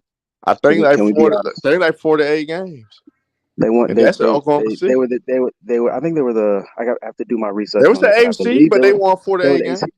They won Exactly. 48 They were games. not the best. Nah, They they were were not the the. sixth seed. They were Oh, Herm, they were the Herm. sixth seed. My bad, OKC, man. OKC was the Thank you, sixth seed, man. Thank you, and they won man. 7 games, and they won 7 games with our Rockets, and was one shot away from fucking winning the series, bro. Stop it, man. You easy work. Okay.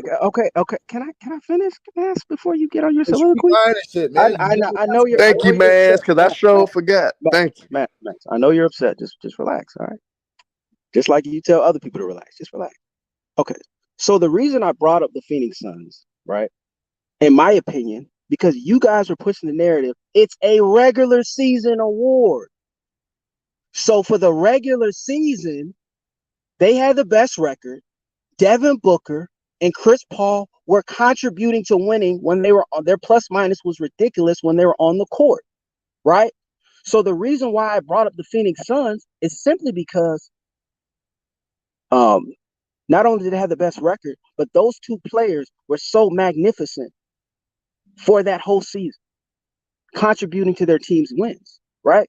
And here's another thing. If you take Devin Booker off of the Phoenix Suns that year, they don't have the best record in the West. But I can't say that they wouldn't win If you over take 50 Chris games. Paul I off that think they year, still win over they 50 don't have the games. best record on the West. I So that's think why I without named Dev, both of them. I think without Devin Booker, I think the Suns would still win over 50 games because I seen what Chris Paul did at Oklahoma City, and Phoenix got better talent than what Oklahoma City had. So I am fair to believe that the Suns will still be one of the better teams in the Suns are not West. winning 50 games in the West Yes, they would. Yes, they would. without And Devin Booker. man, Chris Paul is. how many games OKC won that year when they was the sixth seed with Chris Paul? I guarantee I it think wasn't 50. 47 games, 46, 47 games. Right, it wasn't So they 50. won It wasn't 50. 47 games to OKC, and the Suns got better talent than what OKC had. You mean to tell me they Right. can't win Whoa, 50 whoa, some whoa, whoa, games whoa, whoa, whoa, whoa, whoa, whoa, whoa, whoa, whoa, whoa. with just Chris Paul? You said the Suns had better talent. So you Yes, take than Devin. what So OKC had. let's look at the talent. Let's So look at the talent. who OKC had better than Miles Bridges? They had. Hold on. They had what? Who? Who? Let me look at their roster. Yeah, nigga. Let me look at their roster. Hold on. Let me look at their roster.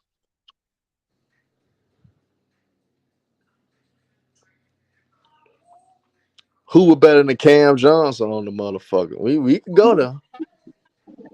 Cam Johnson is outstanding. I like Cam Johnson. All right, so who Did on they have? Did they OKC have? was better than him? They had Gil. They had Michael. Did they have what the hell is his damn name? Tell me SGA.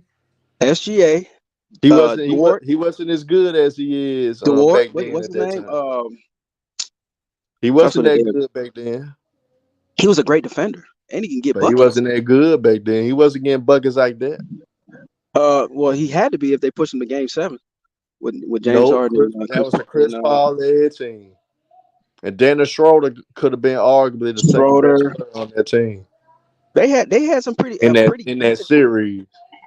great defensive guys. That's a pretty decent team, right? But what player on that roster was better than a Miles Bridges? That's why I'm asking you. Defensively, I'm just talking about overall though. Uh, I'm talking about at that time. We look at how at these that players was time, at the time. defensively, I'm gonna have to reserve judgment on that. I can't give you that one. Mikal Bridges is pretty good. So Yeah, Mikal Bridges, Mal Bridges, whatever the hell you want to call. yeah, Mikal Bridges is pretty good. I was gonna Mikal. say Dwart, but Mikal Bridges just put up 40 points, like every And other Ty day. Cox, you fucking lying. When the Clippers made it to the playoffs of 2018, it was Lou Williams' team, nigga. You shut your capping ass up, motherfucker. But going back to the argument, man. That's the reason I said that, Herm, because the discussion was a regular season award, right? And I felt like the Suns during that time were the best team in the regular season, and those two players contributed to winning. That's why I named both of them.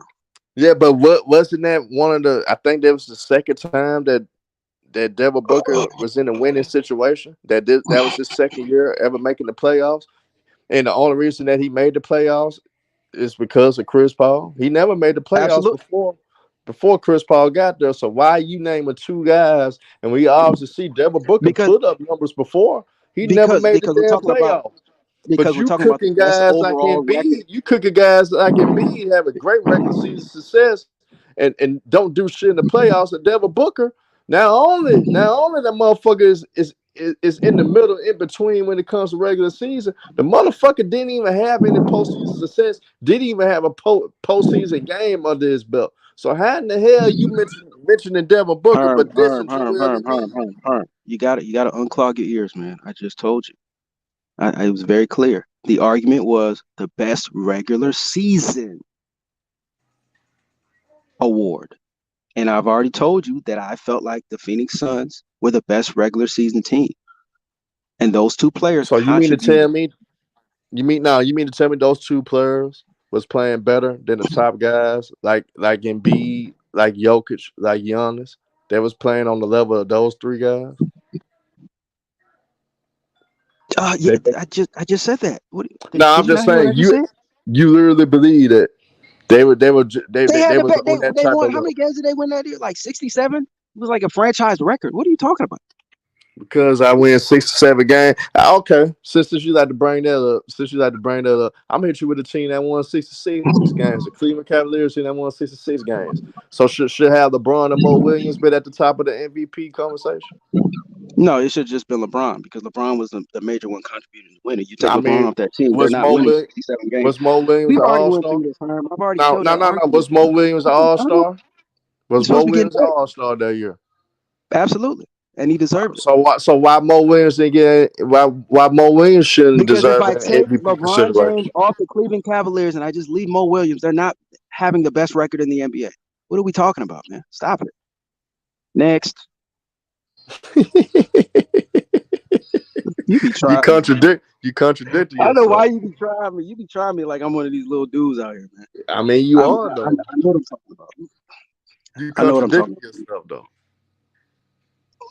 No, I just had it. So initially, when we had the argument, Mash just opened my eyes to a couple things about the MVP and how it's a regular season award. But I have my own image. I have my own. I told you it's my opinion. Again, it's my opinion. I just believe there shouldn't be a drop off when you get to the playoffs. That was the only debate I had. That was the only issue I had with Embiid. If Embiid would have continued his production, that wouldn't have changed for me. I would have said Embiid deserved to be the MVP. But the fact that he played so terrible, I couldn't even identify him. Could you identify him? Merv? I couldn't even identify him in Game 7. Be good, okay? Okay. So that's why I felt like damn, this dude is not the MVP. And Jokic, look what Jokic doing. He's playing outstanding, right? Against one of the best defensive teams in the playoffs right now, right? So that was my whole thing. You know what I mean? It's no slight on Embiid. He had a great year, but he's not my MVP. He's not, in my opinion, he was not the MVP this year, and it was Jokic. You know, not to mention that he also ducked the smoke when it came to Jokic, right? Let's not forget that they were supposed to play, and then he avoided him. right? But then he's gonna play the next game. Those are not what. No, you see, again, that's my opinion. That's not what MVPs do. They don't duck smoke. You know what I mean? When you see a guy, he's considered the MVP. You know what I mean? You want a piece of that. You know what? I'm trying to knock you off your rocker. I want to be the dude standing on the block. I want to be that dude, the head honcho. So we're gonna play, and I'm gonna do you. Right? He didn't do that. He avoided him. Oh, I'm gonna rest. Like, come on, man. Stop it, man. And y'all know what I'm saying. You know what I'm saying? But yeah, man.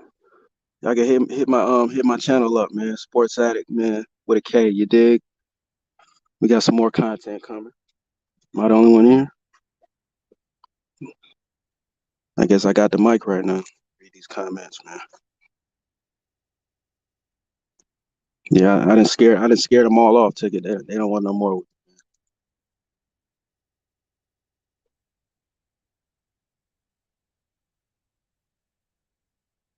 Let's see, man. Let's read these comments.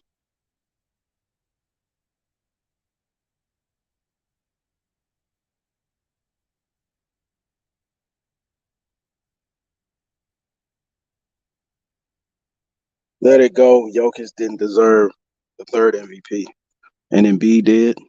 Embiid's sitting at home right now. Come on now. Just look at the logic. Let's look at the logic, man. MVP is a regular season award. I just said that. I don't think you guys hear well, man. It's a regular season award. I have an opinion on your production. Your production should not drop off when you get to the playoffs, right? If that's the so-called MVP that you guys say that Embiid is, his production shouldn't drop off in the playoffs, right? If that's the MVP, my MVPs, they don't drop off. They continue to. Hey, bro. Don't act like you cooking shit, man, and like you running niggas off. Hey, man. I just got you with that, right? The fuck is you talking about? The king is back. Running niggas off shit, man. I've been listening to your fucking usual ass nigga. What you talking about, man? Stop it, David. I'm just fucking with you, man. Come on, man. I'm fucking with you, man. I debated dude's way. Fucking. You know what I'm saying? You know what I'm saying? Hey, man, I just appreciate y'all. Now, one thing I do now, listen. All joking aside, one thing you did say that I do agree with is that I do think MVPs regular season should carry over, as far as their play goes, and they should for the occasion. But if that doesn't happen or translate, that doesn't take away from their MVP. That's all I'm saying. And I think that's where me and you part ways at. That's all I'm saying, man. I agree with that. I agree because again, I understand what you're saying. It's a regular season award. I get that. But can we also say that? I mean, you brought up some things about Jokic and how his game dropped off. You can bring up every single MVP the last 10, 12 years or whatever, and I can fucking poke a hole in their postseason run and say this player did this game. And so what? Does that make you think about them differently because they did that? It shouldn't. They just had a bad game, bad series. They didn't get it done. Again, not every MVP wins the championship. So that's why, like this postseason failure, I'm not sure why you're going straight to that. Listen. Well, I'm going straight to that, man, because his production. Hold on. His production was just so terrible. And his drop off was just so significant. That's for what it is, then, bro. He had a strain or a sprain LCL. He didn't get it done in the second round in Game 7. So assess that. I mean, stick to that point. Why are you going back in the season? Why are we talking about injuries? Why are we talking about injuries though? Because Giannis was injured and he came back and had 38 and 20. What are we talking about? When was this? What game was when this? He played the Miami Heat when they lost? Did they win or lose? They lost. Then who? I don't care then, bro. Who cares? So what? Embiid lost, so who cares? No, we're talking about production. We do care because I don't care about wait. When you lose the game, bro. Listen. No, I don't. Listen, you might, but I don't. Period, yes, bro. You do, man. Because I don't. Same person. Hold on. If you lose, I don't care. If you lose, I don't care, bro. Stop it, man. Again, if you lose, I don't care, bro. Nigga, You can't must tell have me, just bro. changed your You can't tune, tell man, me how to because you were assess praising Kevin basketball, man. Durant when he scored You like can't. 48 points. When And they they played the lost, Bucks. bro. And they lost the series, bro. And I said that KD did not get it done. Yeah, he had a great stat line, but guess what? At the end of the day, bro, those are empty stats. I said that. So what are you talking about? What are you talking about, man? I could have swore you said that Kevin Nah, Durant bro. was the best player in the world and all this other stuff. Nah. What? I could have swore you said that when he made that shot and he was like, "Oh my gosh, his toe was on the line. He's still the greatest ever," and all this blah blah blah crazy stuff. So Okay. hold on, bro. So again, if I did say that, well, I mean that can't be true because a player who is quote unquote the best in the world wins every single year. No, what I'm saying is that you would Then contradict what's your yourself point because then? you don't care. Then You're what's your saying point, bro? Then no. what's your point? My point is you would contradict No, I'm not. saying No, I'm those not. are empty stats. That doesn't matter. Did he win or lose? I'm not bro. We agree on that, bro. No, Bro, I'm no. stay on task, man. Hold on, man. You just said, quote, when KD made the shot, toe was on the line, he didn't get it done. I came here and said he's still the best player in the world. I agree with that. Why are you going back to the stats for? No, because you just made a that point. already. Dude, Mass. No. Mass, you just made a point and said, okay, what if I did? And I'm saying then you would be contradicting yourself. If that was the case, if you were still calling him Michael Jeffrey Jordan did not win every single year, bro, but he was still the best player in the world. We knew that. So again, because you don't get it done or because you fail, doesn't take away your title. It just means that you didn't get it done. Because if that's the case, then there should only be one champion every single year. No, I agree with that. No. I agree with that. We're cool on that. So then you just threw a loophole there. A loophole. No, I did not. There a second ago. You're like, well, listen, Kevin Durant didn't get it done versus the Milwaukee Bucks. I get it, right? But that doesn't take away from greatness. And me still saying I think he's the best in the world at that time. Because again, every single player who's quote unquote best in the world, a la LeBron James, who's been swept in the finals, came back the next season, and the consensus were he was still the best player in the world. I mean, bro, be consistent, man. Be consistent. So actually, this is the reason I brought it up. This shit crazy. I brought it up. I brought it up because you guys were giving a different tune to Devin Booker because you brought up this just empty stats. We clown Devin Booker because of his terrible performances. Why? Because he lost by damn near 50 points in Game 7. No, not just that. Hold on, bro. Because he lost. Hold on, man. Because he lost by fucking damn near 50 points in Game 7, and before Chris Paul got there, he didn't play that one postseason game. Is that what you're talking about? No, not just that. The fact that he didn't show up. What are you talking about then? That's what I'm talking about. The fact that he didn't even fill up the statue. How about when the Suns had a 2-0 lead in the finals and they lost 4 straight games? I mean, what are we saying here, bro? Like, I mean, Devin Booker and the big games don't get it done. If he puts up numbers, they're empty stats, not impactful. What do you do? If you're not first, you're last. Period, bro. You lost.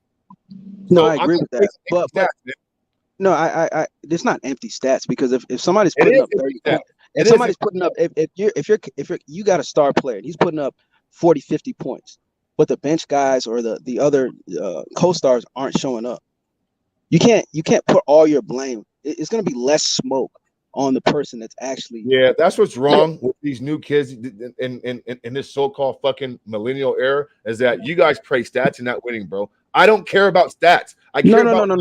You're not understanding what I'm saying. Bro, listen, man. I was born, but not born last night, man. What you're saying is this: if a player puts 50 up points, drops 50 points, his role players don't get it done, blah blah blah. Why blame him? Listen, no, that's not what I said. It's a valid question and a valid what do you want to call it? But so what? When you lose in sports, you're last. I don't praise your fucking home runs. I don't praise your touchdowns. I don't praise nigga points. If you don't get the W, bro, I don't care. Mass, what I'm saying is point period blank, nigga. I'm not. That's that we all agree with that. That's not the point I'm trying to make. The point I'm trying to make is if Devin Booker would have still got blown out, right, by 30 points. But he put up 45, put up a fight. I don't care, nigga. He lost. He didn't even put up a fight. That's what makes it that much worse. He lost. So what? Who cares? So what, bro? Listen, bro, that's your losing mentality, bro. I don't think that way, bro. In sports or in life. That's how you think, bro. I don't think that way, bro. Period. What are you talking about, bro? Because guess what? Because guess what, bro? The signs of a great player is I can get mine anytime I want to. That's But the my point. He leadership didn't is even not. get his. That's what Hold I'm on, trying to bro. make But to hold you. on, man. No. I'm using your argument of a dude scoring 40 plus points. I can get mine anytime I want to, but my greatness also is me bringing the others along with me. So if I'm dropping 50 points and my role players ain't getting the shit done, that's on me. That's on me. I didn't play well. I played well individually, but I didn't play well as a team. Therefore, I didn't play good, bro. It's a team sport, right? Absolutely. Exactly. Okay, then. So then, what you talking about then? What I'm talking about is you're paying a dude $200 million and he scored 13 points. That's what I'm talking about. What the hell are we paying him all this money for? He needs to produce. What was he averaging before that So so-called hold on. debacle? Okay. He was Cool. averaging 45 David. points a game. Oh, okay, David. Well, So not 45, again, like so 37. okay, David. So okay, so you want me to point out every max player who had a game where they underperformed, and then we question why we're paying these guys max No, dollars? what I'm saying What's is your point, with man? him, it's What are you consistent. saying right now? What I'm saying is with him, it's consistent. He's consistently having poor games when it really matters. Devin That's what I'm Booker trying to had get you to arguably understand. one the Devin Booker was having a great postseason this season, except for games 5 and 6 versus Denver. And Right. so That's what I'm trying. and so now Exactly. you're questioning his salary and all that shit because he had 2 bad games. No, I'm not questioning his salary. But Then okay, the whole what? logic was look. This is the whole art. This is the whole point I was trying to make. You're saying this is what you were saying. You're saying that it doesn't matter how many points you put up. If you lose, you lose. It doesn't. All that stuff is irrelevant.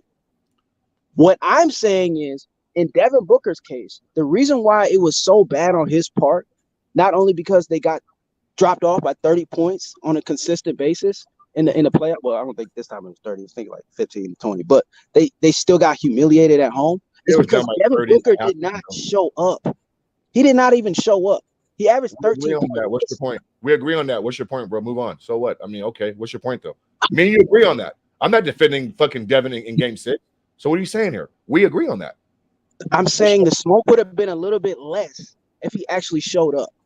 That's what I'm saying. No, listen, bro. With your losing mentality, maybe so. With mine, nigga, That's not not so, losing mentality. That's yeah, common bro. sense. No, You're paying the dude $100 million bro, and he scores 13 listen, points. bro. If you lose the game and you drop 15 points, I'm smoking you, bro. If you lose the game and you drop 40 points, then guess what, nigga? You could have done more. I'm still smoking you. That's You're bro. not smoking him as hard. I'll tell you that much. He's not getting the bulk of the blame. He's getting the blame if he's the best player. How about that? How about that? He's getting the blame. He's the best player. Period. Because guess what? If they win, because guess what? Because guess what? In games where the best player doesn't play well and the role players play well, guess who still gets all the credit? The best player. The best player. Guess what, bro? Absolutely. Guess what, bro? Absolutely. When Boobie Gibson dropped 30 points in game 6 in 2007 versus the Pistons and sent the Cavs to the finals, who got the credit for that game? LeBron James. But guess what? Boobie Gibson dropped 30 points in game 6, bro. Closeout game. So what's your point? If you get all the credit, then guess what, bro? You get all the blame. You're the best player, right? Yes, I agree with that. So then what you talking about then? I'm out of here, man. Okay, man. I'm out of here, man. You easy work, bro. I'm out. Stop it, man. But good conversation, man. I think I went past your head there, but my whole point was you're getting less smoke if you actually show up. You're still getting smoke. You're just getting less of it if you actually are going above and beyond. Like Kevin Durant, when he had his toe on the line and he scored 40-something points. Yeah, people were disappointed that they lost, but they weren't destroying him. That was my point I made. I don't know why it left Mass's head, but it's neither here nor there. But yeah, guys, like and subscribe to the page, man. I don't know how long Ticket's gonna have me on here, but yeah, man, that's my point. MVP to me, like I said earlier, is not Joel Embiid, it's Jokic. And I think everybody clearly can see that. In the playoffs, regular season, it was Jokic, man. So let me read some of these comments, man. Let me see what we got.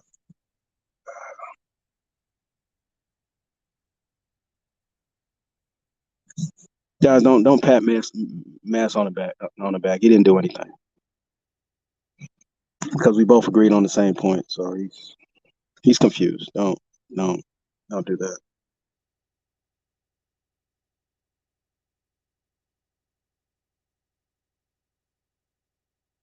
Exactly. Master's tripping. He's confused. He doesn't.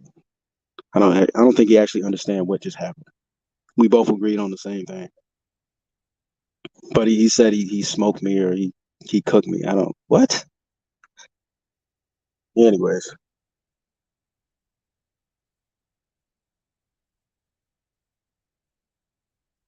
Chad says Jimmy over Booker. I would agree with that. I would definitely agree with that. No one will talk about the loser 5 years from now.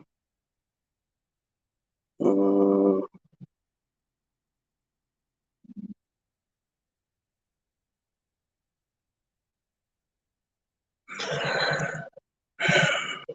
let's see. Heat in 6. First of all, guys, you can hit me up at Sports Addict with a K. You know what I mean? That's my sports channel if you guys want to look me up. And by the way, talking about Heat in 6, the Miami Heat will probably lose in 5, guys. I don't want to hurt your feelings or anything, but the Boston's just a better team, and they have 2 dogs. Miami just has 1, so I just don't see Miami even making it past 6 games. Honestly, this is probably going to be a gentleman's sweep, guys. The Celtics just have too much, man. They just have too much. 2 dogs defensively that outstanding size. They can rotate guys back and forth. You got Brogdon coming off the bench. It's just too much. It's just too much to handle. So I got the Celtics. I actually got the Celtics. Celtics in 5. Then I got Denver in 7 against the Lakers. I got the Denver Nuggets coming out of that series.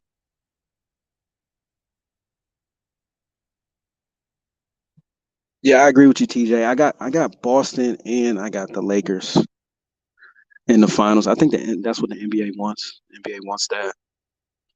The Celtics LA rivalry.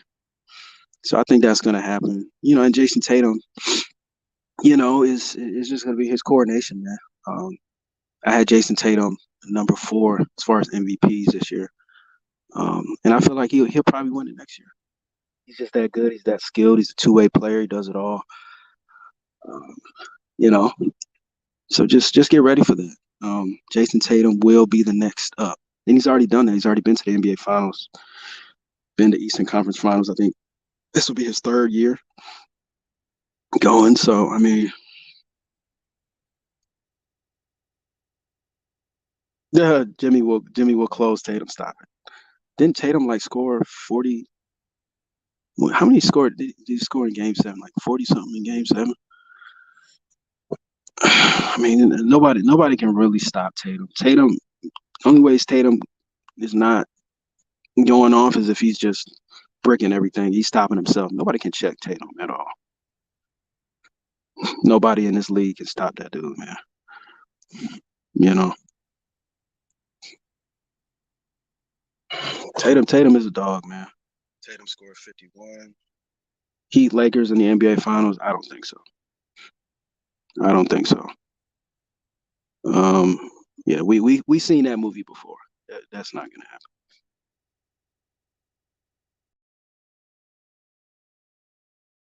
happen. Y'all talking about last year in the finals, dude? What is he doing this year? Right? You talking about Tatum is not a dog? What happened last year in the finals? Well, what just happened in Game 7? He dropped 51 on a lot of people's Eastern Conference pick for the coming out the East, the 76ers. So what are we talking about? Jason Tatum is that dude. Y'all need to recognize it and just accept it. He's that guy right now, man.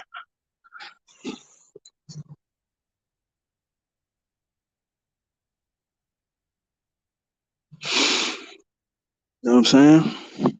Jason Tatum is that guy. See the problem with the Miami Heat. I'm just gonna break it down for y'all. The problem with the Miami Heat is Bam Adebayo. If Bam Adebayo was a consistent 20-10 guy, then this series would definitely be going 7. You know what I mean? It'd definitely be going 7. But they need the heroics from Jimmy Butler to score 50, 60 points just for them to have a chance, man. That's just not realistic, man. You know, they're gonna need one of their guys to one of their bench guys or one of their role players to go for like 20 points. 25 points. Like that's just not realistic, man.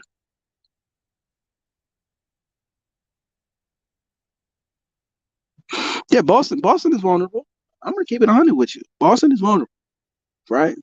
Because Boston, they like to play around and stuff. They like to just do stupid stuff like turn the ball over, 10 times in one quarter.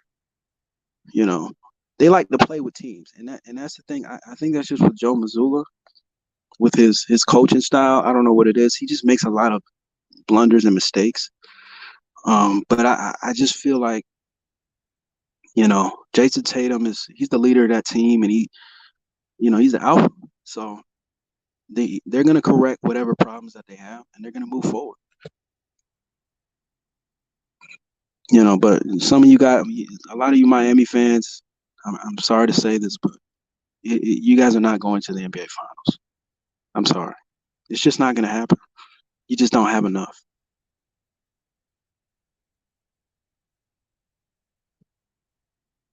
You just don't have enough. Just don't have enough, man. I can see if you guys at least had Tyler Hero or um, somebody coming off the bench. You just don't have enough, man. But that Lakers series is going to be interesting. That Lakers Nuggets series is going to be interesting. Um, I honestly thought the Lakers were going to come back, and they just LeBron had too many turnovers towards the end of the game, taking bad shots. It's just the way the Nuggets were playing. If they continue to play like that, nobody's going to beat them. Not even my Celtics. If they continue to play like that, not down the stretch, but like the way they started that game, nobody's going to be able to beat them.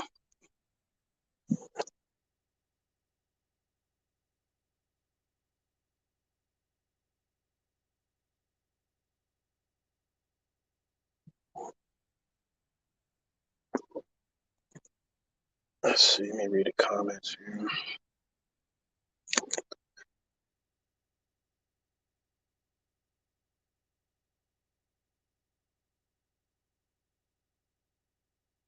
What's crazy? Tatum is the same height. Yeah, Tatum is 6'10", something like that. It's crazy. Like the way he's able to handle the ball and it's just crazy. They only had 3 turnovers. Stop.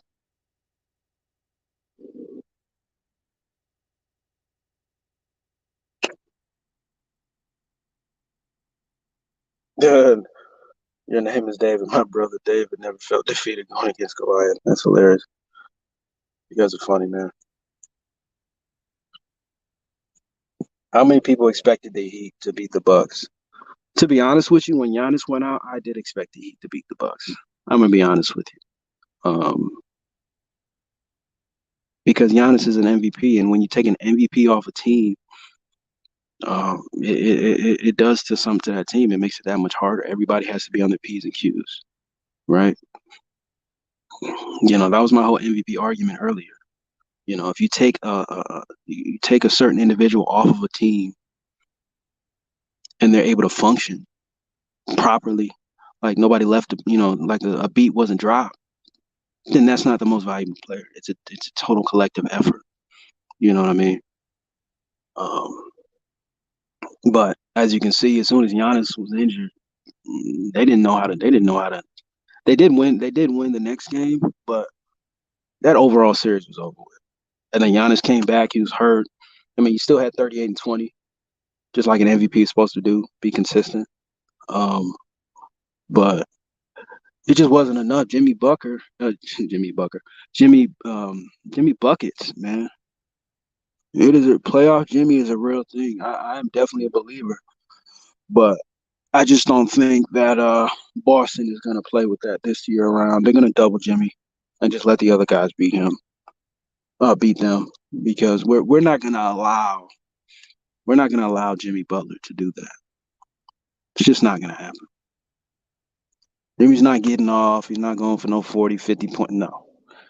As soon as he gets like 25, we're just going to double him.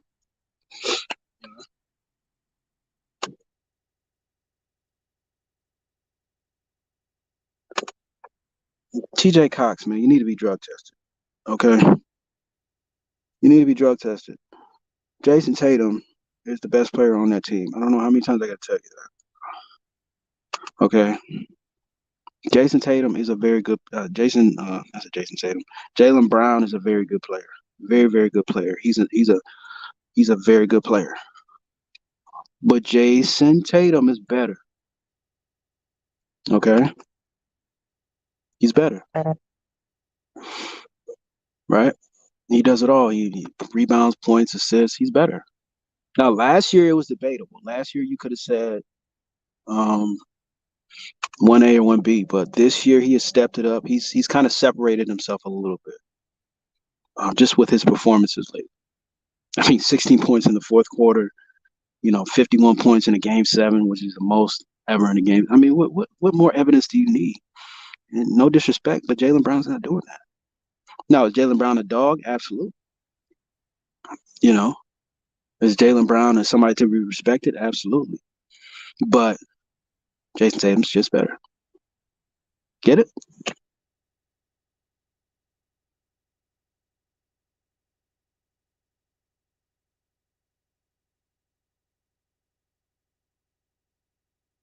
So, Jason, T.Y. Cox, stop it. The Bucks were leading games 4 and 5 by double digits, and Giannis was playing.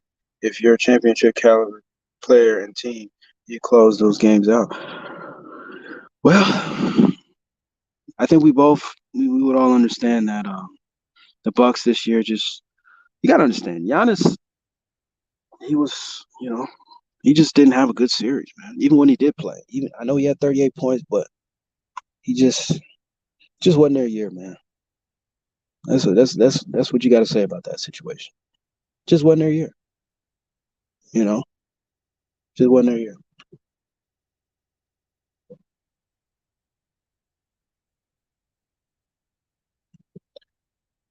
Tawali, man, you got to get off the drugs. Jimmy Butler is not going for no 45 or no 55. Can we stop that talk? Can we stop that? He's not going for 45 or no 55. It's not happening. Cut it out.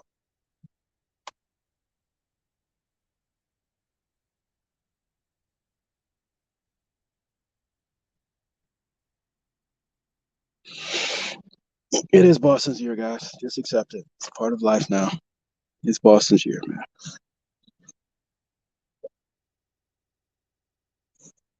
Boston will be going back to the NBA Finals.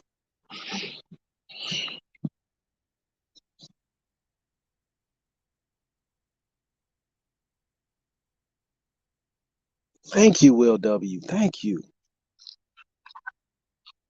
Heat fans are delusional. Delusional. If you think you guys are beating the Boston Celtics, it's not going to happen. You guys had a great year. Great, like my boy Will said, great Cinderella story. But it's over. It's over. Jimmy Butler will come back to earth. He came back to earth in the Knicks series. He wasn't averaging 40 points. He was averaging right under. I don't even think he had a 30-point game.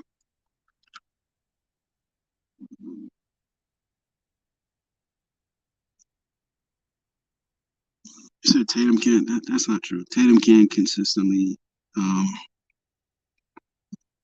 attack the rim. Did you watch Game 7? You guys gotta watch TV. Stop just watching the highlights. You gotta watch the game, man. Tatum, he's not like he was last year. He's very aggressive, and he's not taking no for an answer. You can have a bad start to a game, but it's not how you start a straight field.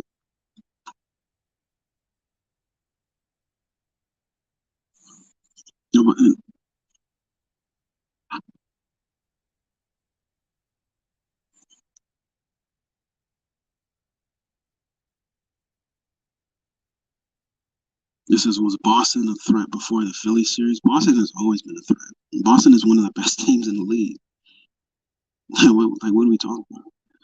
Boston has always been a threat, right? Boston is always that team that nobody wants to play. You know why? Because they're that good. almost damn near every year, right?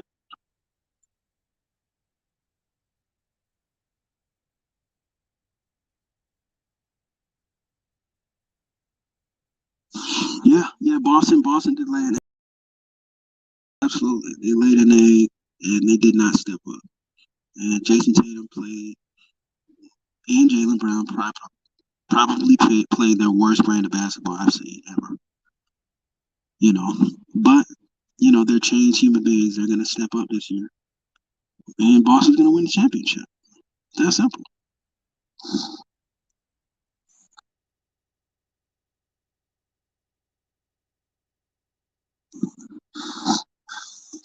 Yeah, don't bring it up, man. I was very disappointed seeing Boston struggle with Atlanta. I mean, it was ridiculous. I mean, that's the only issue I have with Boston. Sometimes they get too cocky and they don't finish their meal. You know, they don't finish their dinner on time. They just want to you know what I mean. But they took care of business. You know, just like we're gonna take care of Miami in 5, maximum 6. But that's as far as I can go.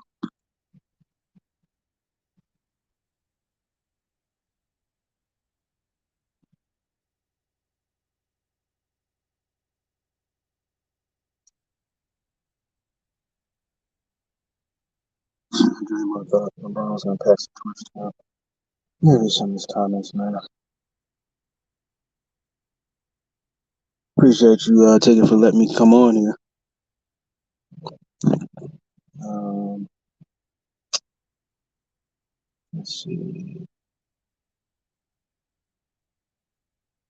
How do we know that Harden didn't throw Game 7? We don't know that. We're just assuming that he did based on his play. Let's see.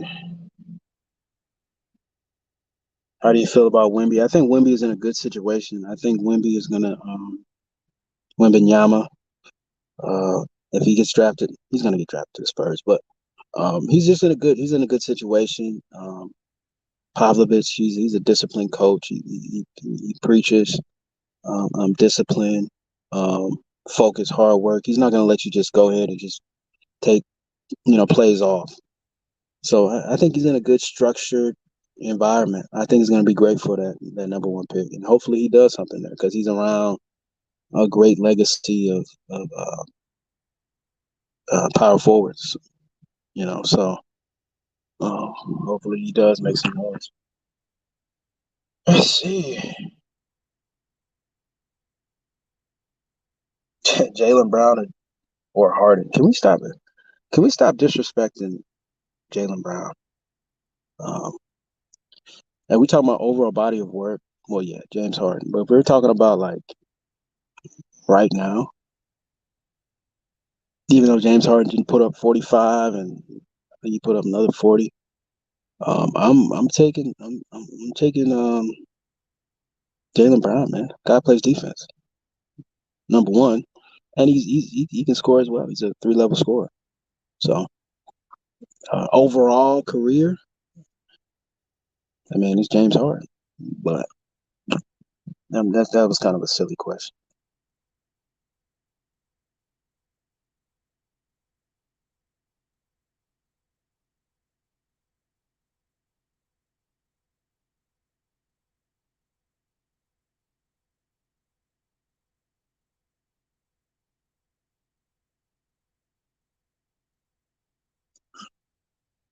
Let's see. Curry, Clay, Poole, Wiggins, Draymond. You're saying that the core was less talented than the Boston Celtics?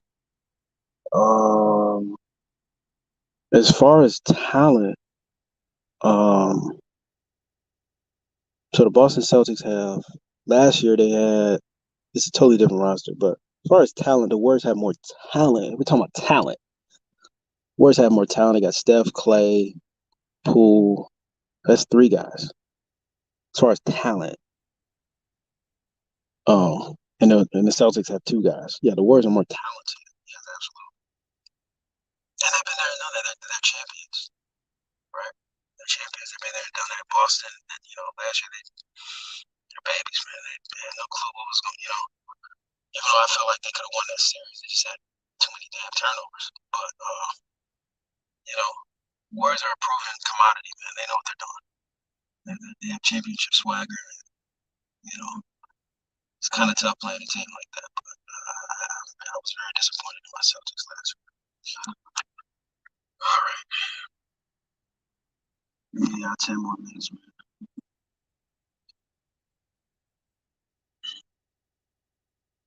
If Kawhi was in Jimmy's place, you still got Boston.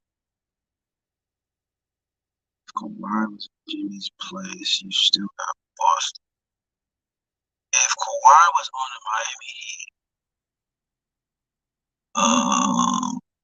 I think the series would have went deeper. I think it probably would have been a 6 to 7 game series if Kawhi is on the Miami Heat.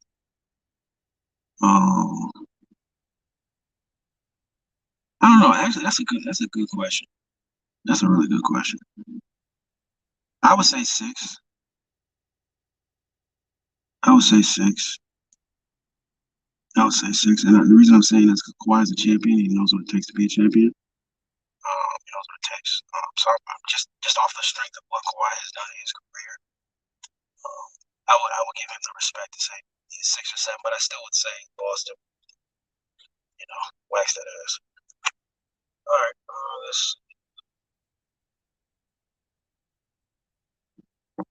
and I respect Kawhi Leonard, but Boston's still on there, bro.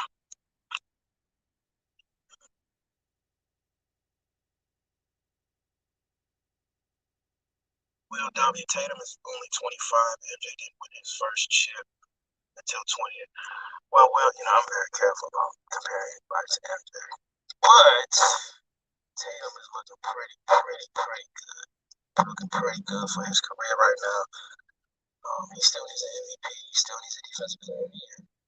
And he needs to get some of them things, but Tatum is just, he's had a pretty nice career. He's only 25. What? 24, 25.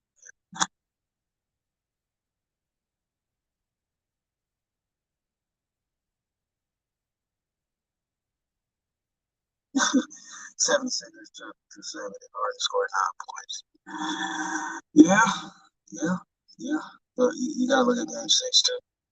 They could have beat him in game 6. What happened? Seems like I keep repeating myself. Jason Tatum.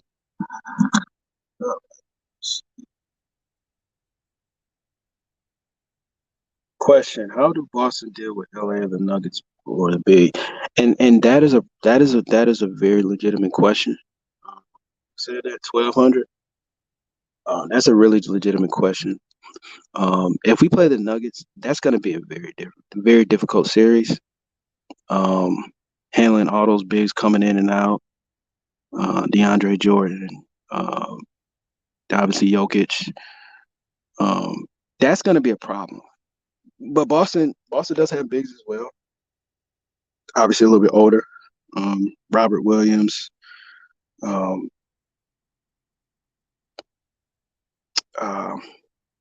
They're probably just gonna run their main guys, but that's gonna cause some problems.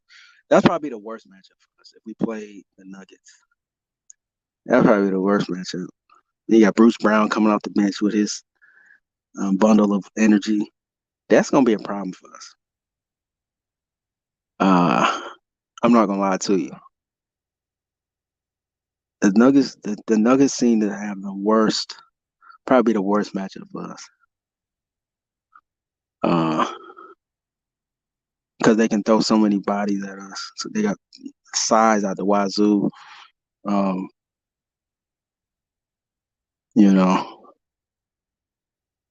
So that's a problem. You got Gordon at 6'10". You got what's the other dude? The light skinned cat, 6'10". Jokic, 7 foot. It's just they got a lot of size, man. Tatum is 6'10" and Brown is like 6'6".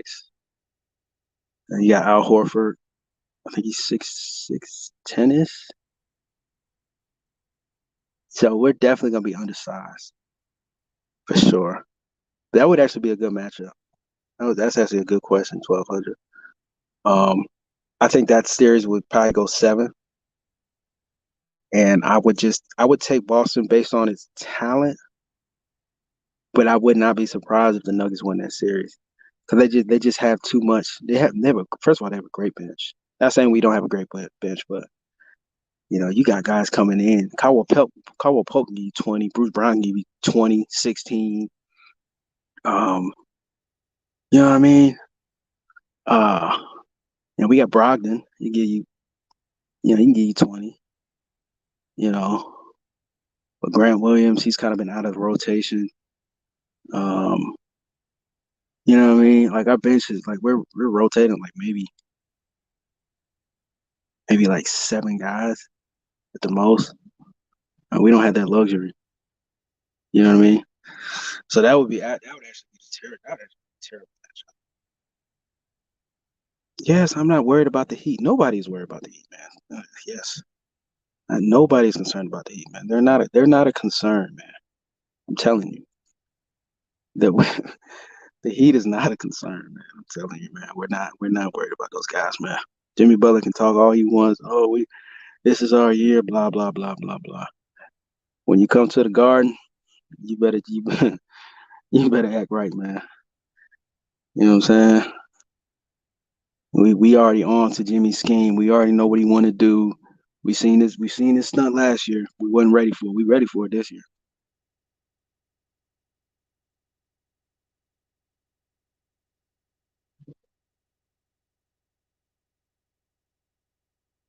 Well, they actually have Tatum listed at 6'10", but he's like 6'9" I think. Um, like they have him like literally around AD's height, but he is not winning game 1, man. And by the way, guys, hit my channel up, Sports Addict. That's Sports Addict with a K, man. You guys can hit me up once the Celtics win game. Game 1. You know what I'm saying? You guys can send me you know, some words of encouragement all the way to the finals, man.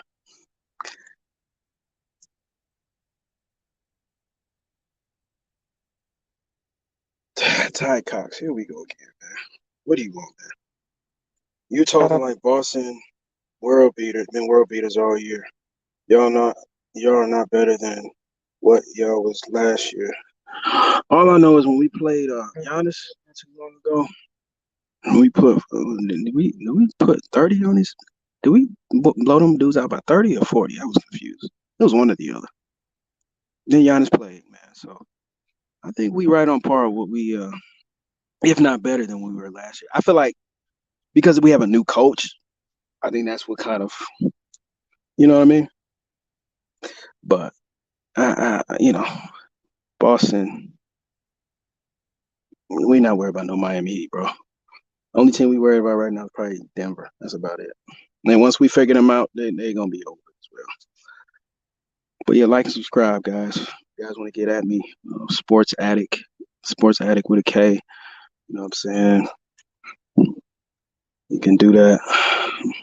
We got 5 minutes left, man.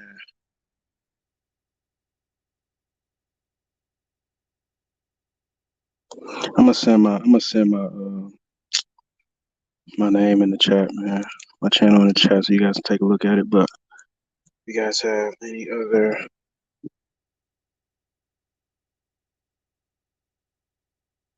exactly, Will W. If they had Tyler Hero, then I'd be a little bit more concerned. Because now you got 2 guys that can score. You just got Jimmy Butler right now. That's it. You just got Jimmy Butler. And he wasn't even that great in the next series. You know what I'm saying? He was good. He wasn't that great. He wasn't as great as he was when he played the Bucks. So what are we talking about? You know what I'm saying? You know?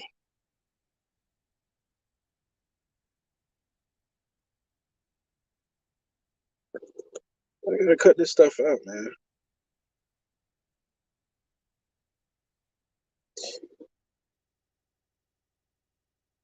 I gotta cut this stuff out.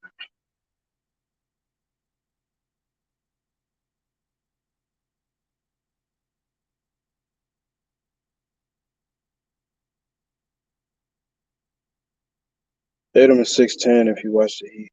I don't know why y'all talking about this man height. Just told y'all how tall he is.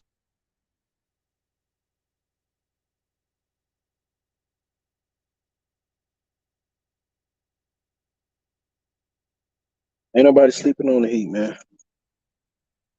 Wow factor. Nobody's sleeping on the Heat. We're well aware of what the Heat can bring. We're well aware of what they're capable of, man. We're well aware of it. That's why we telling y'all. We're not finna play with them. Jimmy Butler even has a little idea that he think he's about to drop 40 points. I'm finna put a stop to that early. I'm gonna put a halt. I'm gonna put a halt to that very, very quick. We're not gonna allow that.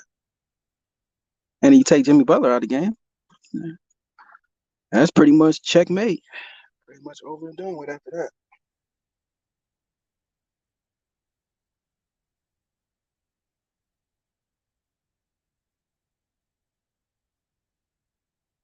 I mean, we'll get walked down.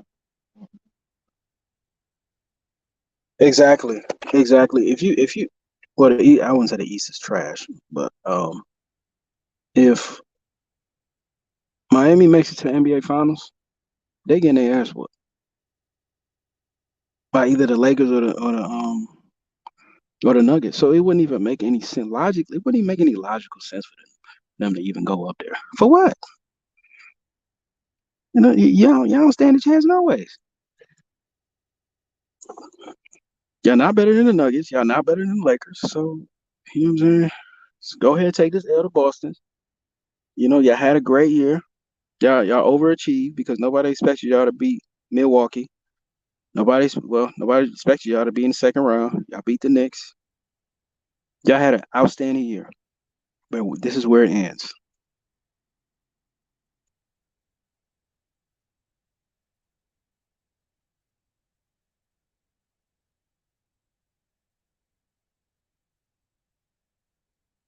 You know, this is what y'all don't understand. He doesn't need to go for 50. Tatum doesn't need to go to 50 for 50 to beat you guys. He can just go for 40. He can go for 30. And it doesn't just have to be Tatum. Brown can go off for 30. Brown can go off for 40. You know, we have two switch plays that'll cut anything up. If you even think about any funny business, man, we we can mess up. We can mess up the whole situation.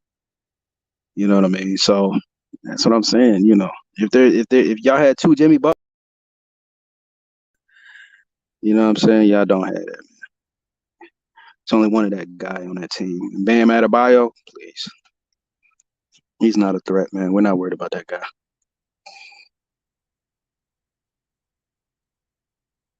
Chad, man. Just it's not gonna happen, bro.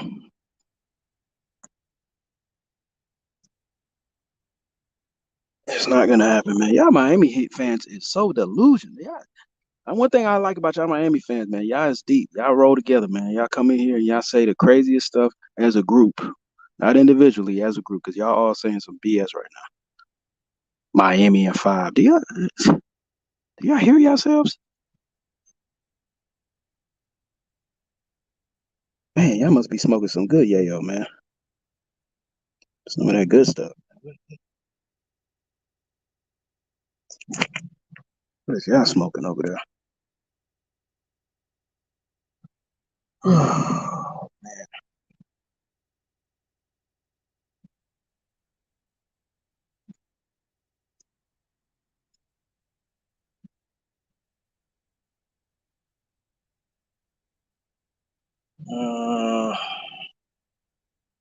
Yeah, y'all still on here running your mouth, man. Game's about to start in what, 30 minutes? Uh,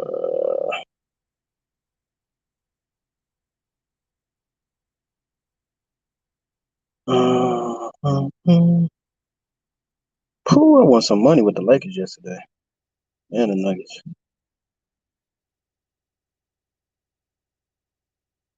Pay me some money, man.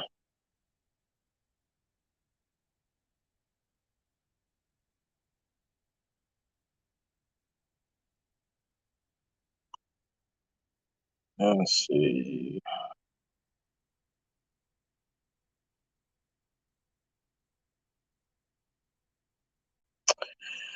Yeah, y'all. So, I think I'm about to get off here in a little bit.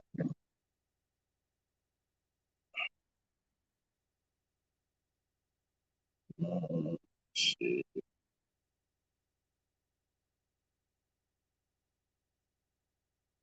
To be honest, this won't be easy for both teams. Even Lakers in trouble.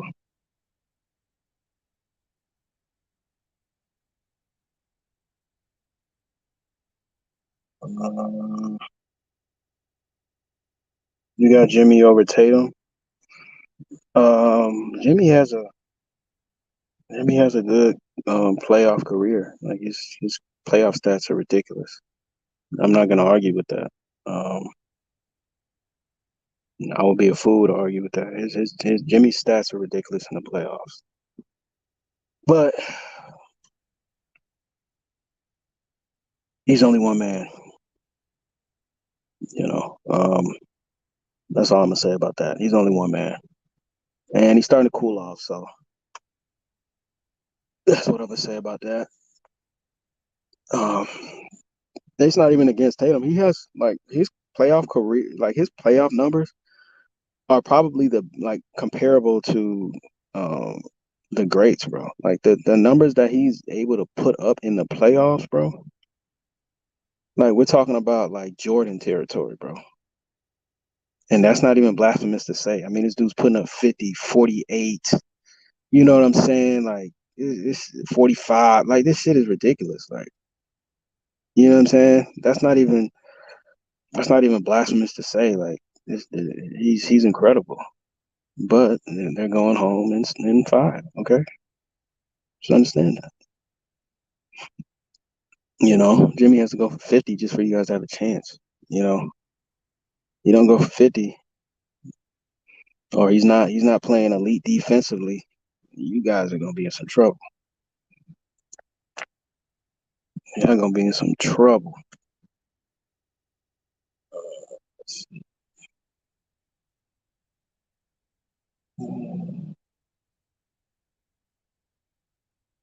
Jimmy's not overrated, bro. Madden, Jimmy's not overrated.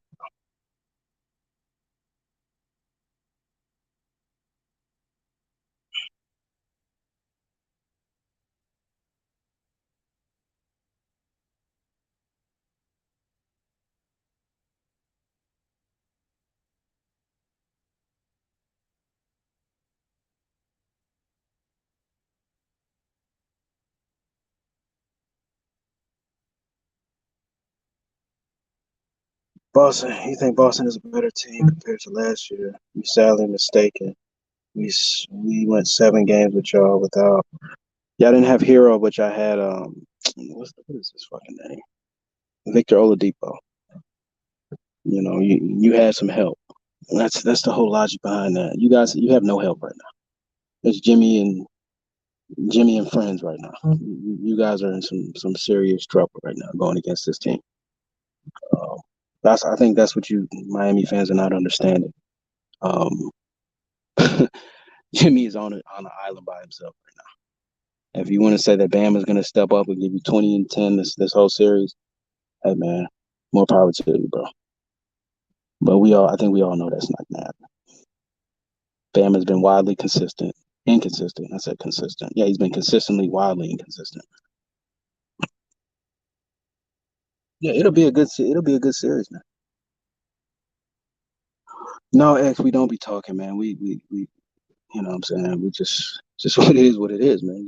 We just look at the body of work and you know what happened in that series when they played the Lakers when they went to the finals. Jimmy was exhausted. He was doing everything.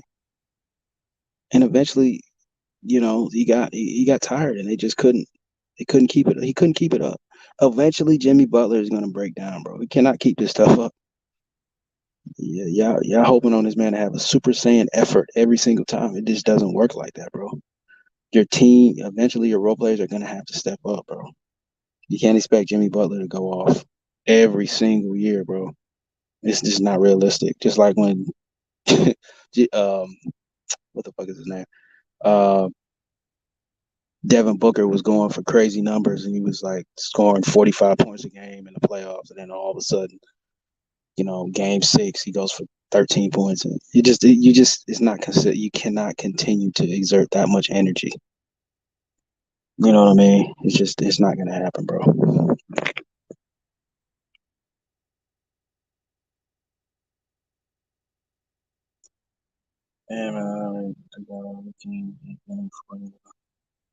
Bam and Lowry together can get Jimmy 40 though. If that's what you think, bro.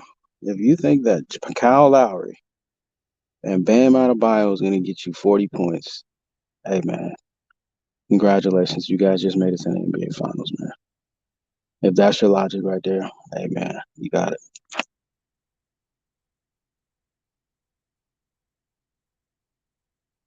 Don't have PJ Tucker. You don't have Victor Oladipo. Two great defensive guys. Victor Oladipo was, I'm not gonna say you're the second best player. He might have been your second best player last year because you didn't have Tyler Hero, or did you have Tyler? No, Tyler Hero was injured, I think. Yeah, so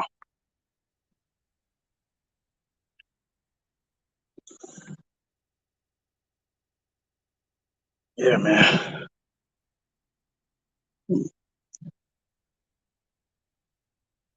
No, stop it. These Heat fans. I'm about to get off with y'all, man. Y'all Heat fans is crazy, bro. That's the most delusional people I've ever met.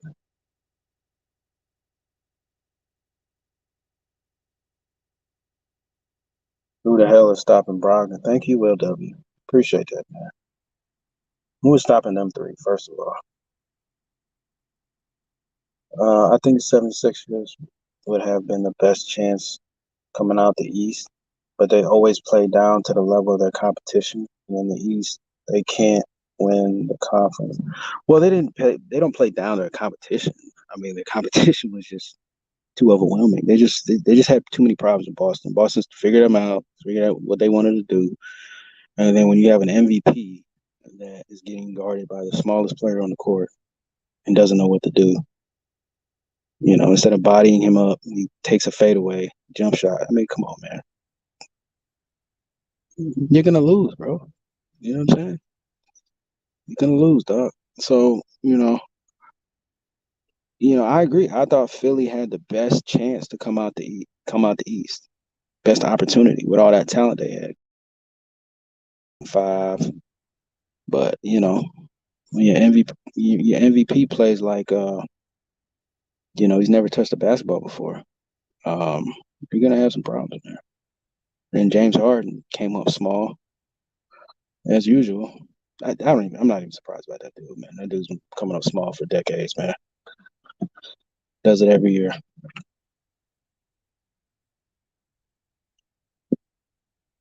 Irv Gotti, man. I agree with that. The only and it's kind of funny you said that, but the only person that can stop Tatum is Tatum himself, literally. He's the only person that can shoot himself out of a game or just have a terrible game himself, because nobody can check him. Period. Nobody can check Jason Tatum. Period. Too big, too fast, too strong. Nobody can check him, bro. When he fucks up, is he gets too happy and he just start breaking shots. He gets too three happy. He starts breaking shots instead of going to the paint. But we've cleared that last year. We're not concerned about that. He's a new. He's learned from the error of his ways.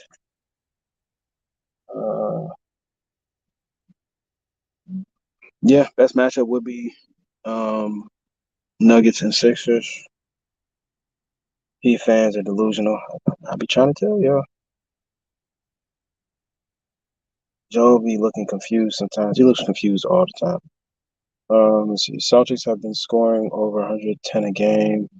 Heat doesn't let teams. Yeah, so that Celtics Heat series. Damn, y'all gonna keep me here all night. that Celtics Heat series is going to be a very entertaining series because it's going to be defensive oriented. You know what I mean? And that's what it's all about.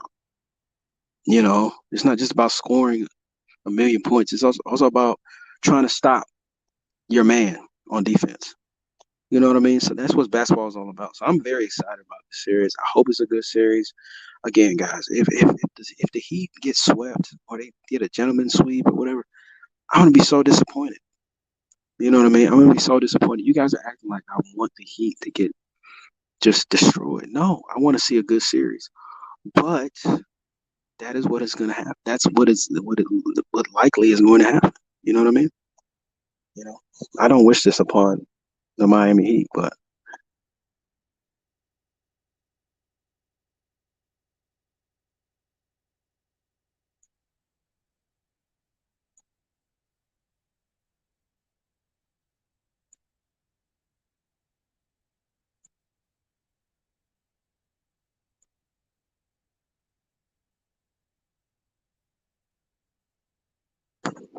oh man.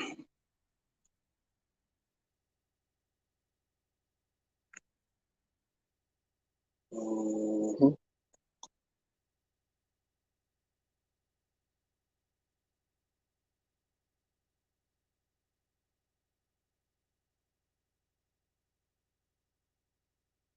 The Hawks are a good team, bro. The Hawks beat Miami, dude. Do we? Did you guys not understand that? Like, did that not happen? Hey, Miami fans, didn't y'all lose to the Hawks? Hello, anybody home? Yeah, I didn't think so. Yeah, y'all lost to the Hawks. So let's not sleep on the Hawks like the Hawks are just completely trash because they beat y'all already. So let's not do that. The Hawks are a decent team. They just have a lot of internal issues with Trey Young and some of those players on that team. And, just having a new coach, have primarily like what towards the 2/3 of the season was over, and then a new coach came in. Like, come on, man. And the Hawks are a good team. You know, Hawks are a good team. They just, they're just not better than Boston.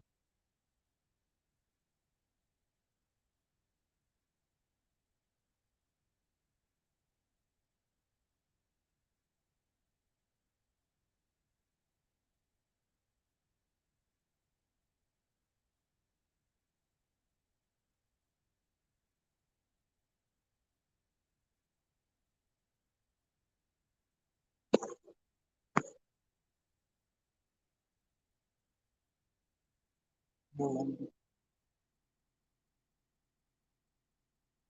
this is so trash.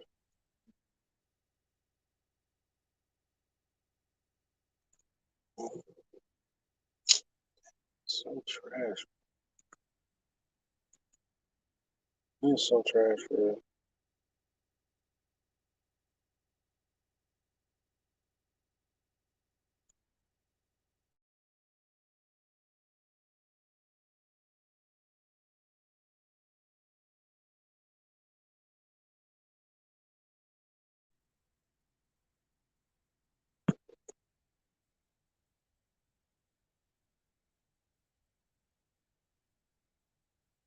If Miami is a good team, they wouldn't actively avoid teams. That's funny.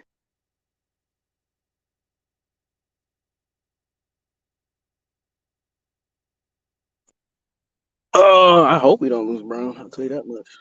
We lose Brown, we're gonna have some serious issues. Because nobody's gonna replace his production and what he brings. Um, Not that I'm seeing right now. We gotta hang on to that dude, man. But it's gonna be tough with I don't know what Tatum's contract is looking like. I don't know if he already signed. Um, Trying to keep all those guys, and I think he's eligible for a $300 million super max because he made that All NBA. Oh man, so trying to keep those two guys, that is going to be our prime focus. Everybody else is disposable. We got to keep them guys, man.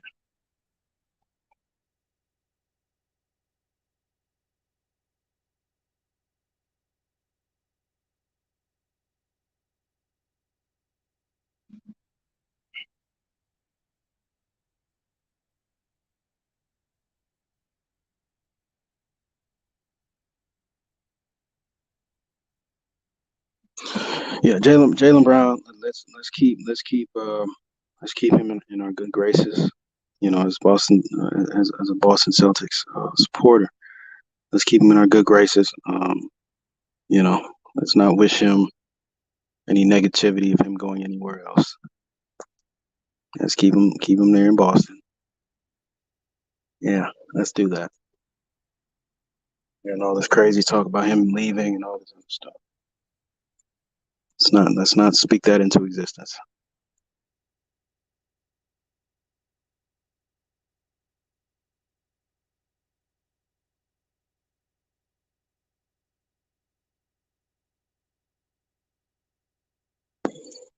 Let's see. Our second best player was Bam last year, not Oladipo. Did you watch the series last year? Sir, did you watch the series last year? Bam was wildly inconsistent. In fact, he was actually the one getting blamed for you guys not winning in Game 7 because Jimmy Butler was getting no help. I don't know how many times I gotta say this. It's Jimmy Butler and friends right now. Until Bam can step up and give you a 20-10 game consistently, you guys are not moving anywhere.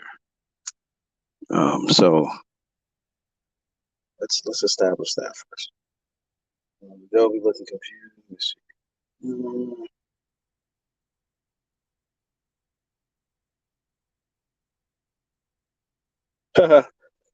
You need to send Philly.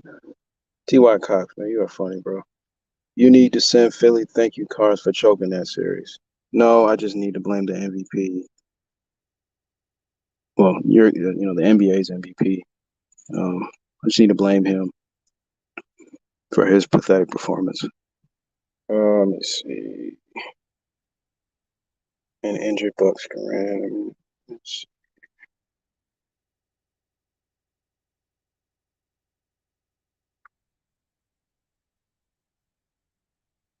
Kawhi should join Boston. We're good, thank you. We're good. We're good, bro. We're straight, bro. We're actually kind of tight right now, so we're actually over slotted for those positions. Yeah, we're good. We'll keep the picks. You guys can keep Kawhi Leonard. We're good. Thank you. We're good. Yeah, we're not gonna need his services. Thank you. We need people to actually play 60 games a year. We don't need a part-time player. Thank you.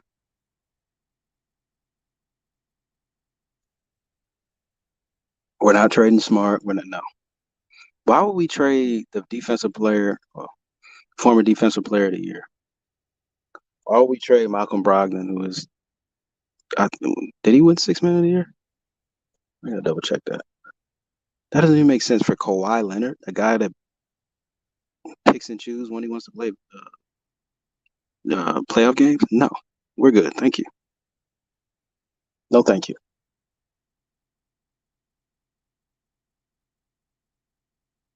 You're gonna need Kawhi to make it out the East. We've already made it out the East, but Miami needs Kawhi. That's who you guys should be recruiting. Miami fans should be recruiting Kawhi Leonard right now. The Celtics are good.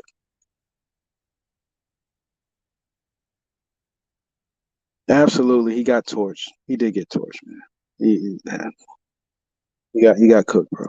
Just call it what it is. Just call it what it is, man. He got cooked, bro.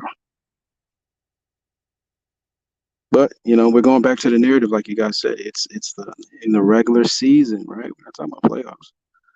But at the same time, you can't be that terrible on defense, bro. But that's Steph Curry, bro. I mean, what can you do, bro? The dude's splashing in your face. You got a hand up. What do? You can't do anything, bro. You know what I'm saying? Steph Curry, the best shooter. You know what I'm saying, on the planet, bro. Like, what do you do? I mean, the dude was making shots. You know what I'm saying? His leg, falling down. Like, what do you do with that, bro? Like, just gotta, you know what I'm saying? Just, I guess, try harder next year. Shit, you can't do nothing about that, bro.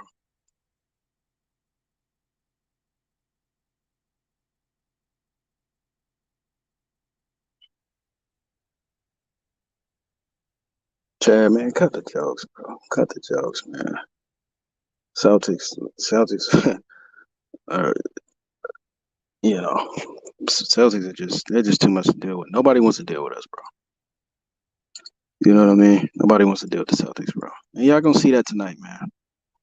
Once the Celtics get this W, you know what I mean? I'm gonna come back on Ticket Stream. We're gonna celebrate. We're gonna celebrate as a group. We're all gonna say, even the Miami fans. I'm gonna invite you guys to celebrate this W that we're gonna get today and throughout the whole series, man. Thank you. We're not trading smart. It's not gonna happen, bro. You guys want the Celtics to lose that bad? You guys don't want the Celtics to be successful. Just trade all the good players. Like, no. You want us to trade Brown? You want us to trade Brogdon? You want us to trade Marcus Smart? No, it's not gonna happen.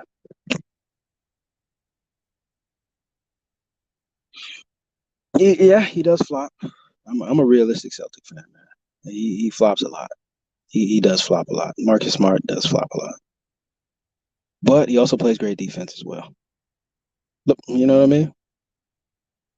He plays great defense as well.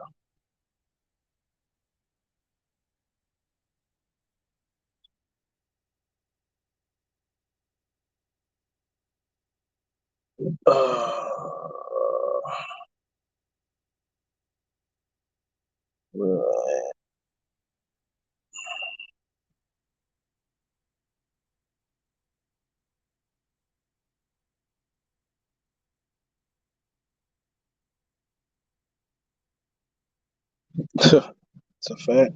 B can't score on Marcus Smart, man. That's that defensive player of the year, bro. You know what I mean? What purpose does Derek White serve? Derek White is actually is a great defender. And he's a guy that can get buckets. But he's been losing minutes lately. Just because he just can't put the ball in the basket, man. That's really what it is. He still brings good toughness and and good defense. And that's what we pride ourselves on as Boston Celtic fans, man. We defense, communication, and scoring. Period.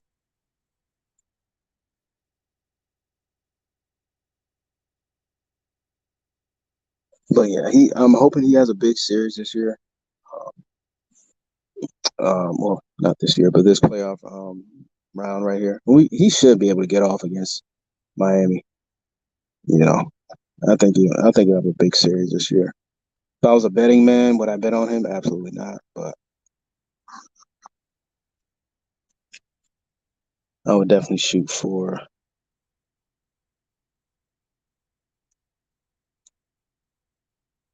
Am I calling the game tonight? I would love to call the game tonight, man. It would be an honor and a privilege for me to call the game tonight, man. For you guys, especially my Boston Celtic fans in here. It would be an honor, But I don't know how Ticket wants to do it, but um, I don't know. He'll probably call the game more than likely.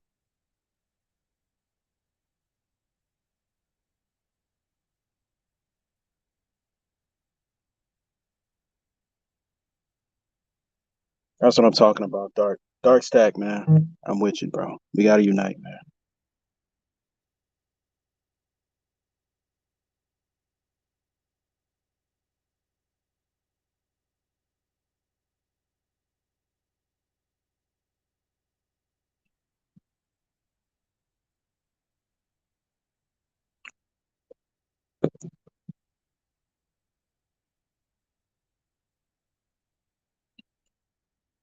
Game about to start in a little bit, y'all. So, hey, man, I'm gonna bless y'all with this, man. Hey, thanks, thanks Ticket for having me, man. You guys want to hit me up? You can hit my page up, my channel, Sports Addict. I cover all sports news as well. Just check me out, guys. I'm gonna leave my information in the chat.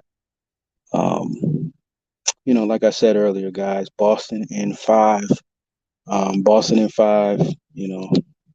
I know you guys don't want to hear it, but I mean, it is what it is, man. Just accept it as a part of life. Boston in 5. worst comes to worst, Boston will go to 6, but it's probably not going to be necessary. But yeah, man, I'm out. Peace.